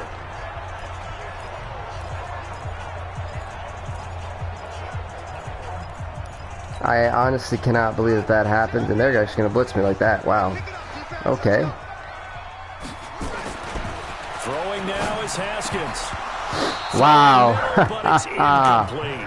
Now all of a sudden we can't catch. I'm going to try to play one more They time. might look back on and say, we really have hurt ourselves, and that was another example. And this is late-game execution. Everything on the line, so it all has to come together properly. The throw's made. Where's the catch? Got to catch in that spot. Now this one complete downfield. Thank God on the for, left side. And they'll get it up just short of the 45 at the 44. Here's Haskins to throw. I didn't see him. Get a throw away. He's taken down. Eric Armstead, the defensive end. I'm not going to give them the pleasure of getting the ball back. That is factual. They had a really nice gain on the previous play, but gave about half the yardage back on the sack. They can sack me all day. Nowhere to go with the football. Down he goes. And he finds the tight end, Reed. What's the holding on? Out across midfield, down to the 45. Face mask. Defense. That is Officials so huge. cognizant of that call nowadays, but that one looked pretty easy. Yeah, you're right. They took out of their hands having to wonder whether it's a 5-yard or a They can try to ice 15-yard this kicker. or not. Now, it's a lot easier. You see it, you call it. An opening there on that first down. Ah, no, they as he won't. gets this forward for about Oh, that 8 is or perfect. 9. I really So thought they're second going to and ice this kicker. 8 yards I've got to the put gain hope on in the that guy who last run, fumbles and here's because second and a I'm couple. trying to drain the clock and also get a first down. Geis. And he stopped after a gain of 1. Not enough. Still a yard to go on third down. All right, my man, this is now where it's risk-reward. Because on defense, you've got to crowd the line of scrimmage. You've got to get in all the gaps, get up tight on everyone, and try and force the field goal attempt. Now we're here. going to drain some clock You can't let them break one and big, try to kick a but field you know goal. when you crowd the line of scrimmage, if they do pop one, it's going to go a long way. Yeah, I was going to say, could take it to the house, but the magnitude of this possible upcoming field goal, every yard counts.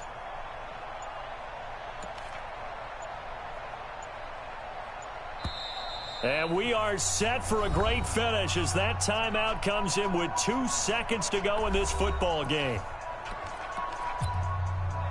38-yard field So it's goal. all going to ride here on the left foot of their kicker. 2 seconds on the clock. This for the win. The field goal for the win, and the Redskins get the last second field goal for the victory as the Redskins are going to defeat the 49ers 20-17, and the Redskins pick up their third victory on the season. But really, this thing was already decided. The late points get scored, and then it ends on the kickoff. And I'm right there with you, partner. At the end of the game, they knew what they had to do. Just make sure you don't cough up the football at the end. Just take care What a of game. it. And victory was theirs, and that's exactly what they did. Honestly, though, what a game.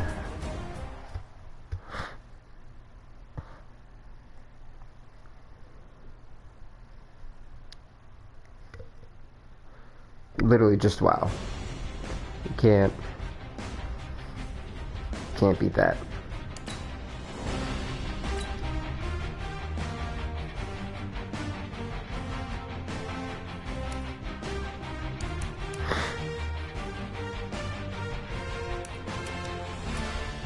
Let me skip the week. Whoops. That was 20-17. That was a nail biter towards the end too, and Washington had 2 turnovers that game, so it was really, they were the turnover jitters. Just honestly, again, just wow, because you can't script that. We got, let's see.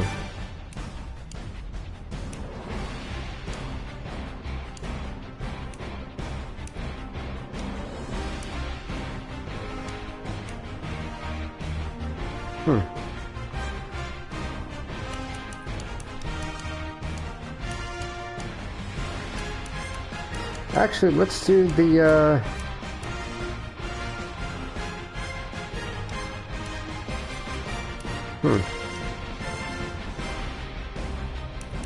see the Packers and Patriots. Something I haven't done yet.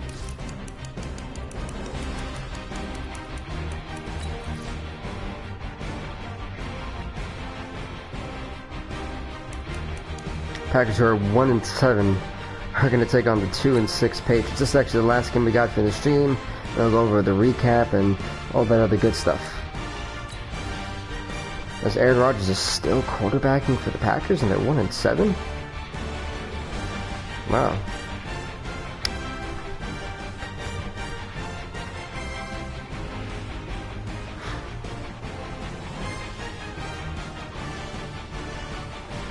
That's it, folks. This will be the last game that we have for you in this stream.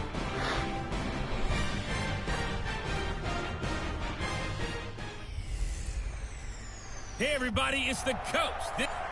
All right, Coach, it is a chilly night here in the northeastern U.S., but we've got some football to keep us warm at Gillette Stadium in Foxborough. Tonight, it's on actually in Foxborough, okay. And we've got a good one in store between the Green Bay Packers and the New England Patriots. Well, I don't know about that one. This is more of the battle of the bad. And it comes out to the 25-yard line. I don't know if we can really say it's a good game on hand, but Drew Lock's the quarterback? Oh, it's your Oakland's 0-8. On 1st and 10, here's Locke. Oh, he's going to take a shot right away. And all the time in the world. This is going to be a brutal game. I can already feel it. Well, that certainly looked like something that they discussed all week in practice, getting ready for this one. Take the big shot right out of the gate. At worst, you'll open up the defense a little bit, loosen them up, have them back on their heels. Number 31, if you were smart, you would have picked that off. And incomplete. Adrian Amos, the safety, able to make the play. Adrian Amos, what are you doing? So now an early 3rd and 10 here on their opening drive. Throwing his Lock on 3rd down. And that's actually going to be a punt. Yep. He had a defender right there with him to force that to the ground. And 4th down now. The Patriots are already going to be forced to punt. That's a pretty good opening possession defensively. And you know the goal is to make something of a statement, especially on the road with your first defensive possession, isn't it? Go right out and establish yourselves and let them know this is going to be tough going all game long.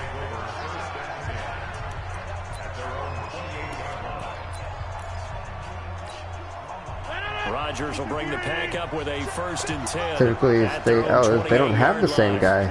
I don't think this is. They'll run with the backup. This is Williams. Yeah, the backup. 2 yards on the starter. There, it'll be 2nd down. Well, they had that one sniffed out. Excellent run blitz. Stop that one for a short gain.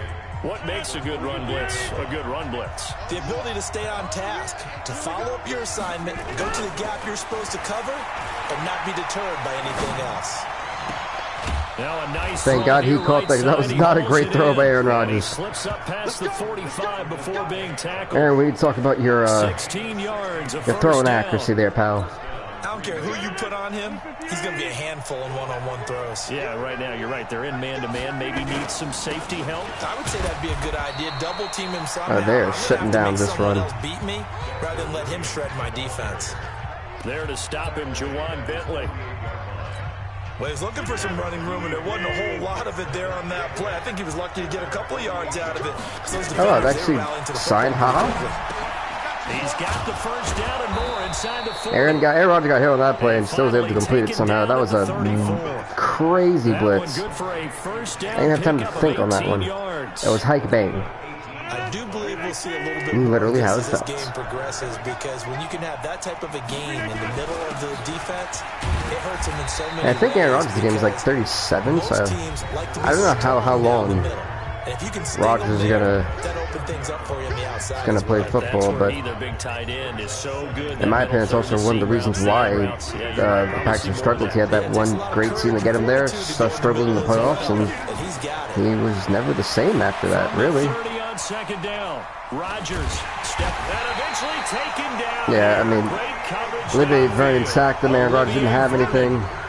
Literally, it was denied. That's a loss of 7. It was interesting. But that takes a start to have a good drive, quite like a big loss on a sack, does it? Now they're looking at a 3rd and long, and suddenly the momentum shifted to the other side of the football. I wouldn't say the momentum shifted just yet. A horrible pass by Aaron Rodgers. Thankfully, that guy recognized it and caught it for the first down. You can tell a lot of struggles on this Green Bay defense. I can already see why they're 1-7. Receiving yardage because of plays like that. What have you seen from him on film that you like so much? Well, I'll strip away everything else and get to what we call the moment of truth, when the ball's arriving. And Williams going to run it in for a Green Bay Packers touchdown. Green Bay. Dexter Williams, his 6th touchdown of the season. What is up, Kevin Avila? Is Madden French working? I mean, mine is, but mine is also offline. The losing streak had taken on a life of its own, and I think it infiltrates. For me, my franchise mode offline is working. I'm not quite sure about the online servers. From what I've been told, they were crashed earlier, but they may be up. I would say give it a try. I mean, I was able to perfectly log in and everything, so I don't see why it should be fixed. So it should. The Pats at the line, ready to go. And a 3 and out on that first drive. We'll see if they can do better here. They should have a better opportunity, because the nerves should be settled now. That first series, everybody goes out with a little extra emotion. So now they get a chance to probably completely passed, but it's for negative 4 yards. Let's go play and play as best we can. You almost get a mulligan then on that first drive. Sometimes it absolutely serves that way. You get a second opportunity, nothing big happened, and down he goes. Any mistakes either. Off you go. And this Green Bay defense making that play look a lot like the previous one. Both tackles behind the line of scrimmage. Whew, it's 3rd and 16 for the New England Patriots and Drew Lock. On 3rd and long, it's Lock. And a pick. I just realized that this is HaHa Clinton Dix's former team. And he is going to bring this back inside the 20 to the 18-yard line. Jair Alexander with a massive pick. And this should be the final play before the quarter ends. So after the INT, it's Rodgers being chased out left. Now he'll pull it and Rodgers going to gain for 4. Bounds here on what will turn out to be the final play of this first quarter. After 7-0 on EA Sports. Looking to throw again on 2nd down. Woo! Rodgers nowhere to escape. Yeah, they really did crowd him something fierce. And they weren't in zone coverage, they were in man, and each man did his job. And that looked like vintage, old-school coverage, didn't it? Man coverage reminded me of an old Raiders team. They had a Hall of Famer at one corner and a Defensive Player of the Year at the other, and they just locked people down. Where are you throwing, Aaron? Now a 3rd down throw, but it misses the target, incomplete. I don't know what Aaron Rodgers is seeing. I don't know if it's maybe old age or whatever's going on. Aaron really needs to get it together. Zone was absolutely locked up tight. And now the Green Bay Packers lead 10-0 thanks to that interception from Drew Lock. He felt like he needed to make a play, right? Yeah, exactly right. 3rd down, you got to try and find something. There's nothing available there for him. Yeah, but the Green Bay Packers are very little movement after. after, and that forces I think Aaron Rodgers may need to go soon. It does feel like settling when that happens, doesn't it? It certainly does, but we got to give a lot of credit where it's due, and that's to the defense because they ran onto the field. This is what we call sudden change, right? Interception, you got to go put out the fire, and they did, holding them to a field goal. A good gain there on first down. That run will get them 7 up to the 32-yard line. 7 yards on the pickup there, and it'll leave them with a 2nd and 3. They'll operate from the 32-yard line here, 2nd and 3. Now a handoff. What an interesting last name, Savage Jr. Be brought down shy of the 40 at the 38-yard line. 6 yards the pickup, and that's a first down. So here's a 1st and 10 at the 38. Play action. Now it's Locke. And Drew Locke, that's nowhere to be found. It's incomplete. Defensively, Charles, they continue to really limit this offense as far as yardage goes. Yeah, you're exactly right. They've been assignment sound, staying in their lanes, keeping proper leverage, and communicating well, too. And the running lane's non-existent in this first half as they'll stop 3rd and 11. Come on, set. 60 Pittsburgh. Let's go, defense. Let's go, defense. On 3rd down, Locke. That's enough force Patriots to punt it again. Problems on 3rd down so far in this first half. Relatively small sample size, but they're now 0 for 3. And the average in the league, somewhere around 40% on 3rd down for offenses. So what's the answer to this? Either convert them or don't get the 3rd down in the first place. Get your big chunks of yards on 1st and 2nd down. Let's go old school there. That's absolutely a great coffin corner punt. Someone's put some time in working on that, hasn't it? Seems like every year these guys get better and better. It's amazing how they can command that football through the air. Yeah, they used to actually practice with hula hoops where they place them and try and put them there. Now a lot of guys use barrels on the sidelines to try and put the football in one. 2 yards on the pickup there. It'll be 2nd and 8. So they held him to a short So it's been interesting, this game. I'll say it's kept everyone on their toes. So how do you stop a jab? Get closer and smother it, just as they did on that last play. So the Packers just run the clock without 2-minute warning.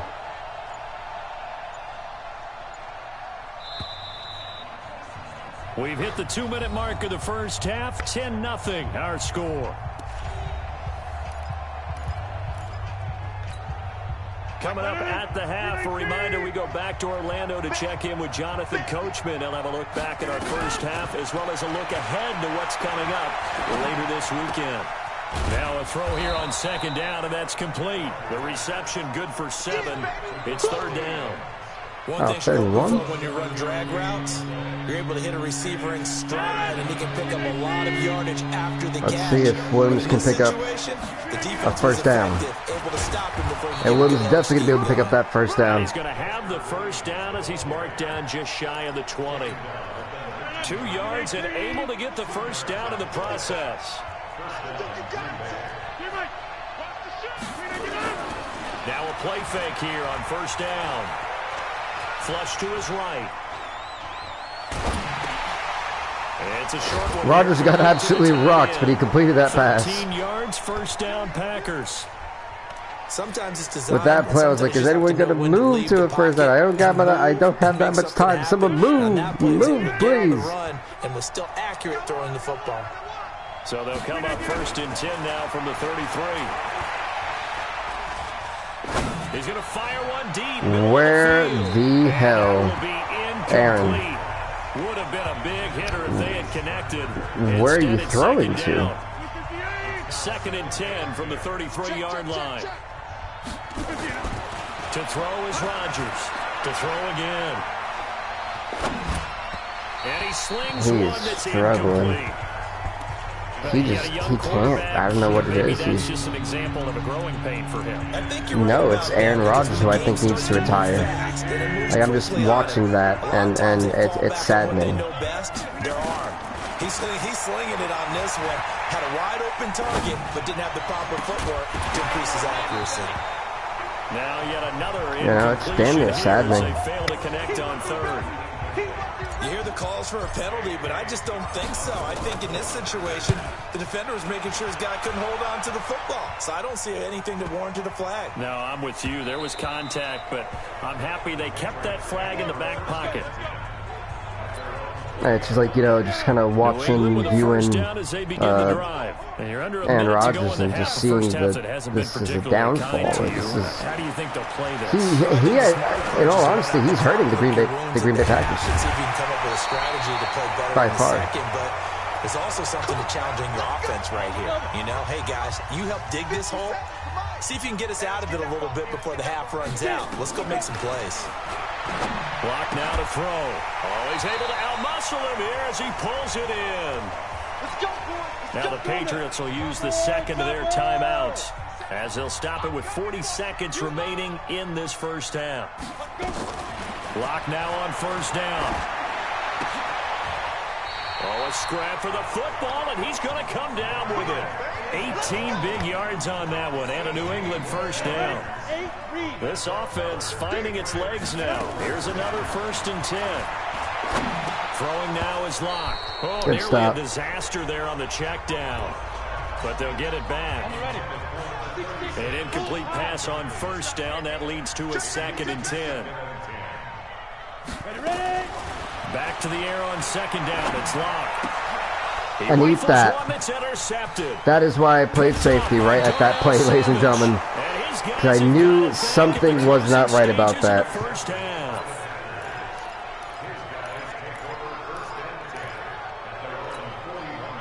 The Packer offense ready to get their next drive underway. Time remaining for likely one final play. You're on your side of the field, but heck, maybe you throw one up 50-plus yards, see what happens. Don't forget that taking the knee is the right play. 41 yards. You just get out of there, you regroup, you start over. But if you're going to take the shot, you do have a chance of either making the play happen or picking up a deep pass interference call. And remember, it's the NFL. You get yardage. It's not just a 15-yard play. You could have something big here. Let's see if they take the shot. Oh, they flip it to the kicker. He looks like he's going to throw it. Yeah, there's. I thought that he had the leg, and so, and now due to apparent turns out he didn't have the leg. We fast forward to the beginning of the second half. So Second half of the way, Green Bay still leads 10-0, and definitely say that. In the third quarter. And he's up across the 25. They've definitely seen the downfall of Aaron Rodgers in this game. This should be Aaron Rodgers' last season. I mean, the way he's performing, for him, it might be best to just call it quits after this year. They start the second half here with Williams. And he's taken First down for the Green Bay Packers. 11 yards and a Green Bay Packer first down. That was good, tough running right up the middle. And if the defense can't penetrate and make him slow his pace or change direction, that's often the end result. They stick to the ground game on first down. It's Williams. Up to make the tackle, J.C. Jackson. Following the pickup of 4, here's 2nd and 6. Here goes the Packers. See Rodgers. You know, it's funny because when you look back at the Super Bowl, their starting halfback was the guy who really had it for him. So it's gonna be, again, it's gonna be one of those really interesting situations to figure out. I wonder if the defense might have been loosened up a little bit, maybe anticipating a pass instead of the run. What's gonna happen when Aaron Rodgers retires? You see what the Patriots, they still haven't gotten a quarterback worthy of note. From midfield, here's Rodgers. I didn't even know what button that guy was. I was hoping I pressed the right button. Had the right idea. It turns out I didn't. To the sideline, but he led him just a little bit too much, trying to get it out to his receiver. Ends up falling to the ground, incomplete. To throw on 2nd and 10. Rodgers. Oh gosh. Big loss here as he's taken down. Olivier Vernon able to record his 5th sack of the season. The Patriots have done a great job sack-wise. I mean, 3rd sack of the game. Yeah, anytime you go into the lockers with that 2-3 score deficit, you're right. You need that stop, get the football back, and they've done just that. Series to series, play to play. Now the throw on it's going to be forced to punt it. away and incomplete. So it doesn't look like they're going to be able to build off the turnover. Well, the defense certainly did its part to get them the football, but you're exactly right. It looks like they're going to have to punt this one away, and it's not a turnover, but doesn't it feel like one after grabbing the momentum with the defensive play? Yeah, and they had all that momentum after getting the football, and now zapped right back in the other direction. The Pats at the line, ready to go. Yeah, the momentum is with the Packers. It's just their quarterback. The offense's turn as they've got it 1st and 10. Trying to shake off the interception from the last drive. He'll look to throw. And for a 3rd time tonight, he's intercepted. Use your pick. Kevin King. I'm on a roll with the picks against Drew Lock today. So now he's equaled his interception total from a week ago. Remember, Charles, he had 3 last week. And you know, all week it's funny, long, the Patriots have 3 sacks. Told the guys on the team The Packers have 3 picks. Let's see if his teammates can pick him up along the way. You're right. He talked about being cool, calm, collective, rebounding. Not rebounding right here. Right after the turnover, they come out throwing. And that means it's a sudden change situation. We used to practice it on defense. Sudden change, get out there, stop the offense. But you typically run out there a little bit unsettled. I think that's why he came right out throwing the football, hoping to catch him off balance. And he did. Okay, Rodgers, okay. Yard. Here's 2nd and 9. Here's Rodgers to throw. And that's complete. Adams can get it to the 7-yard line. Down, but not before they get it inside the 10 to the 7. 12 yards there and a 1st down. And a lot of people ask the same question all the time. Why do we see so many slants in the red zone? Well, the windows are tighter. Everything's more condensed. It has to be quicker. And you've got to deliver the ball on time. You're not going to the 2-yard line. The ball gets tipped in the air. Because if that happens, then it's fair game for the defense. So the Bills and Bears are the 2 longest consecutive teams to constantly make the playoffs. 3 years. After just a short pickup. 5 yards on 1st down, but now just a 1-yard pickup there on 2nd. They've been denied touchdowns in the red zone twice already. Here comes 3rd and goal. That and Packers just going to go fight to the 4th quarter. They're going to wait for quarter number 4.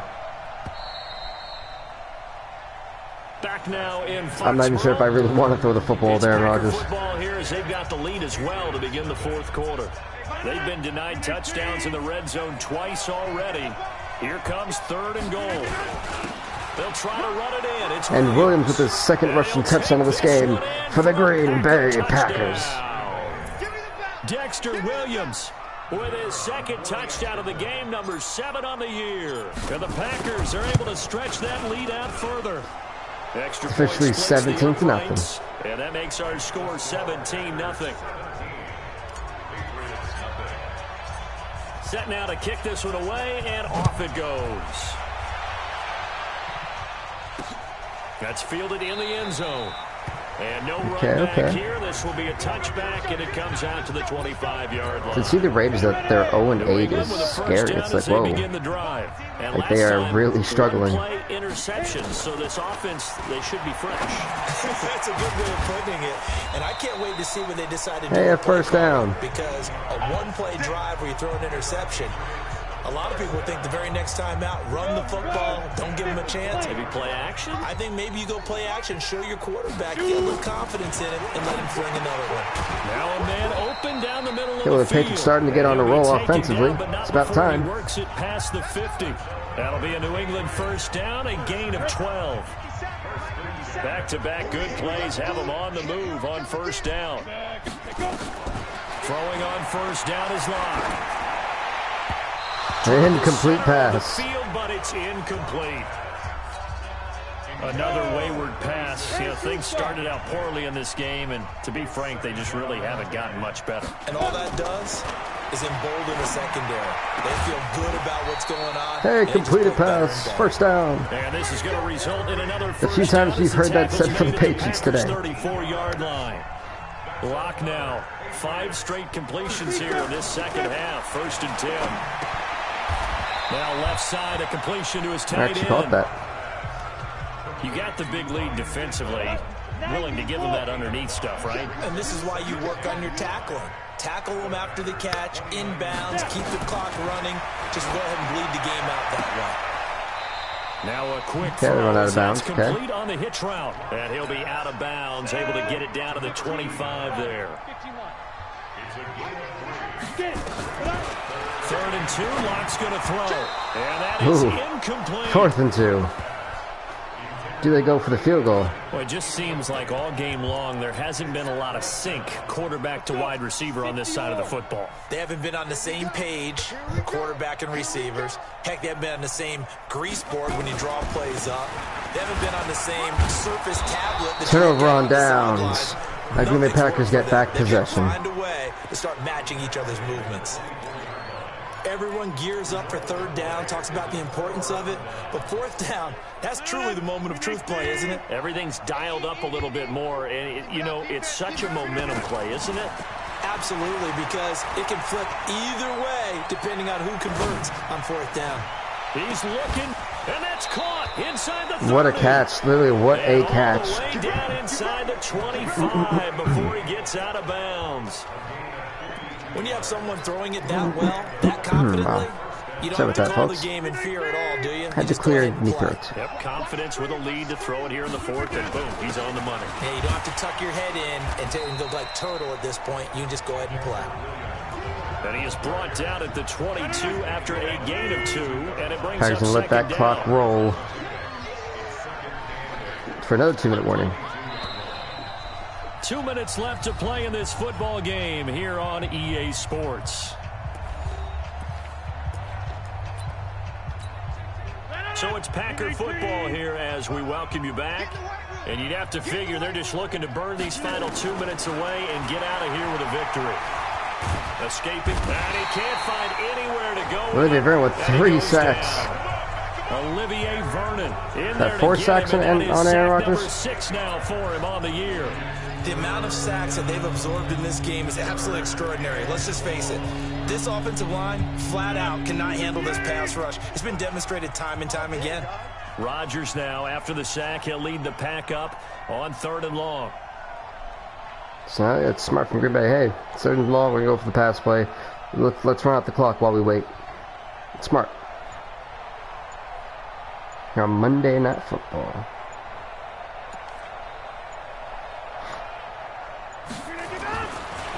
Rodgers going to throw. He's got the tight And a end, first down Sternberger. for the Green Bay He's got Packers. another first down as the tackle's going to be made at the Patriots' 13-yard line. Rodgers now 10 of 16. Look at this, the Patriots are like incensed. Like, oh my god, they're going for it. Meanwhile, the Packers are still draining out that clock.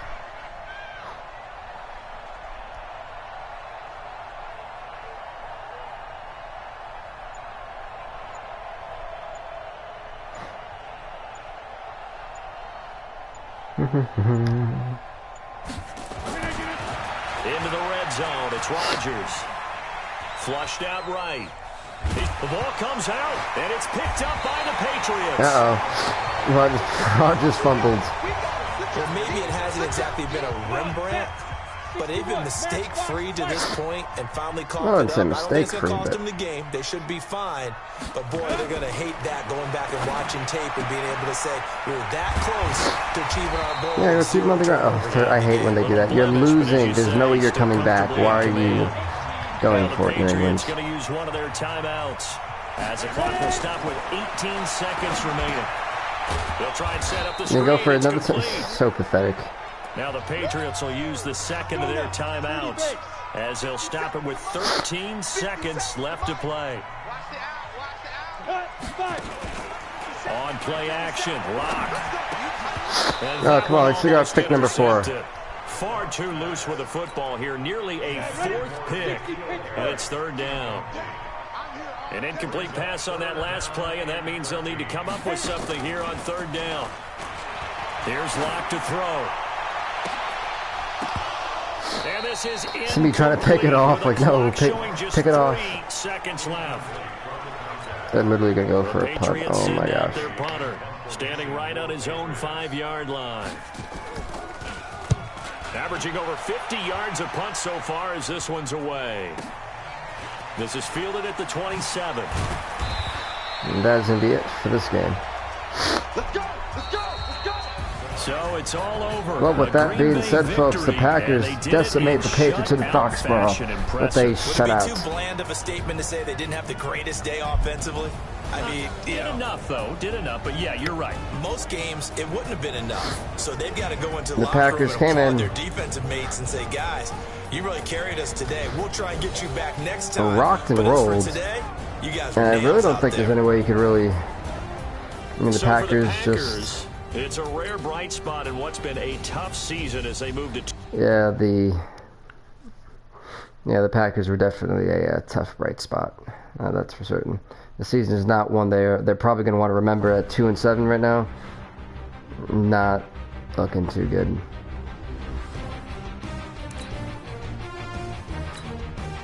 It's honestly crazy when you think about it. Like, both teams go 2-7 at the end of week 10. Now going into week 11, this is where, now we hit double digits. Now it's going to be, wait a minute. You don't got a lot of, there's not much time left for these room for errors. So what's going to happen? Go through the schedule, that way we know which game we're going to be doing for next week. So next week, I want to start things off with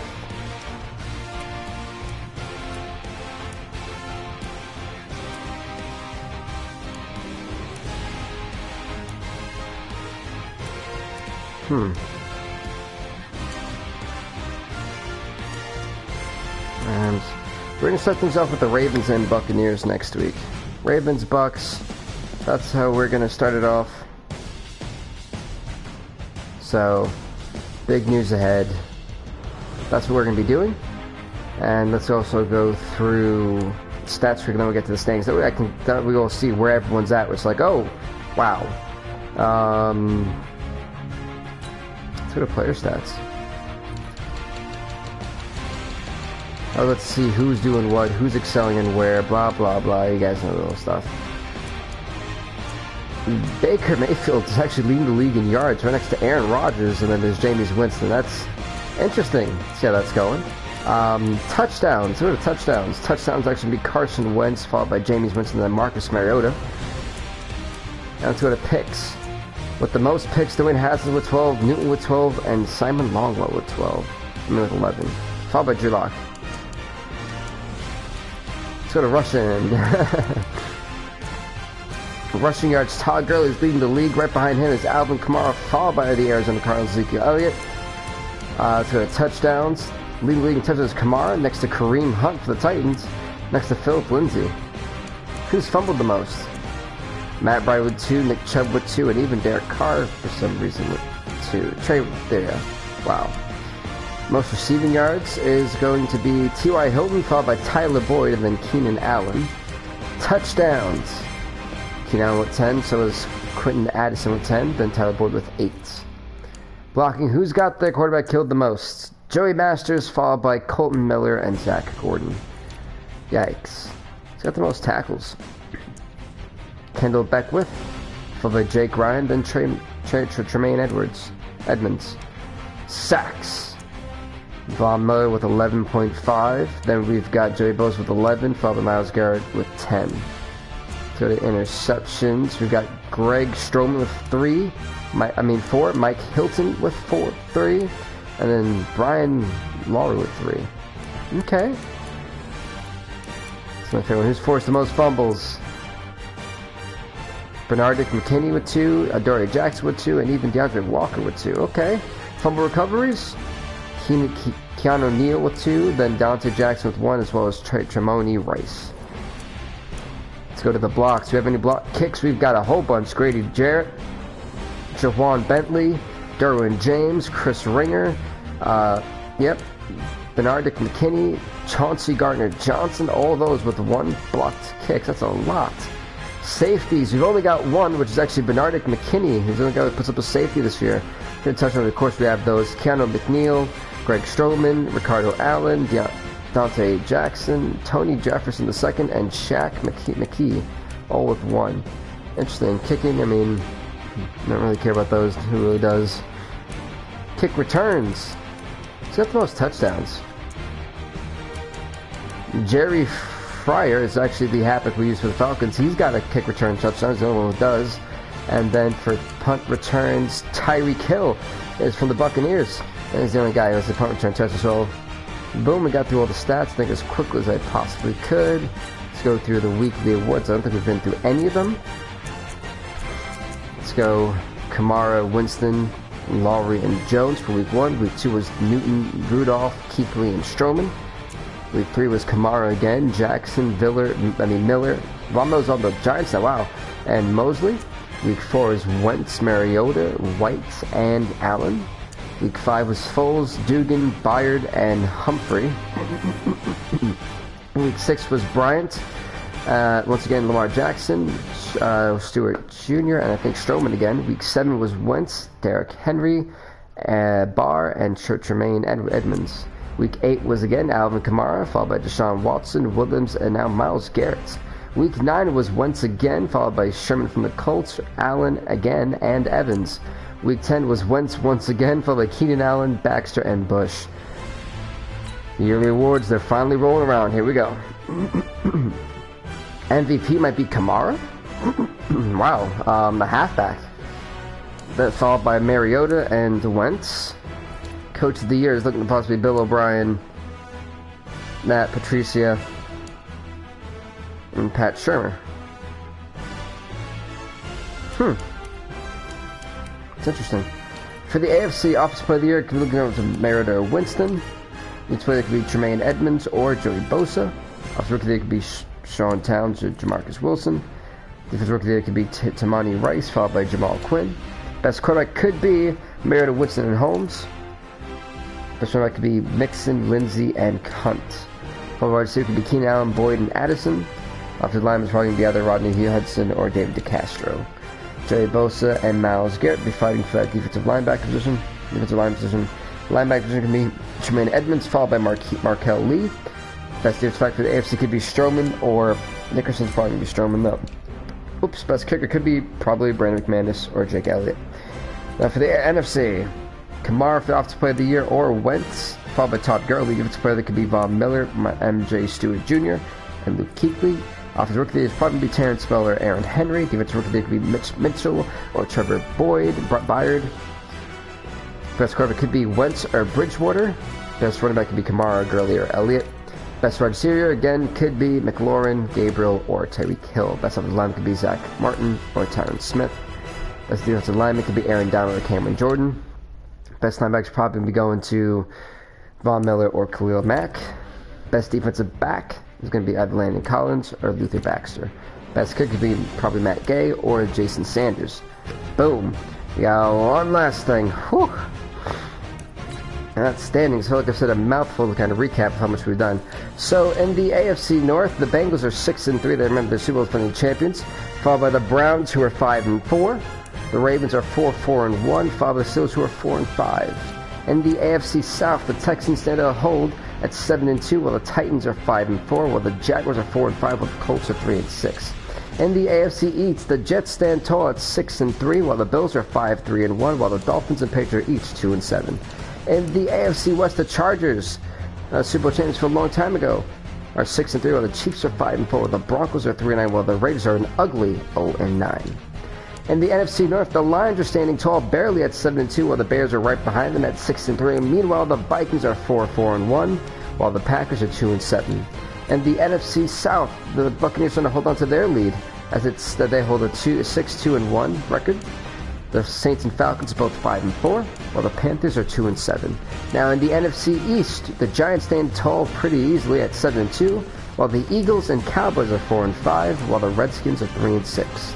In the NFC West, the Seahawks and Rams are tied at 6-3, while the Cardinals are 5-4, the 49ers are 3-6. So with that being said, everybody, please do leave a like, leave a comment, subscribe to BVTV. We'll see you next week for some more Madden action. Thank you guys so much for watching. Stay off the hook.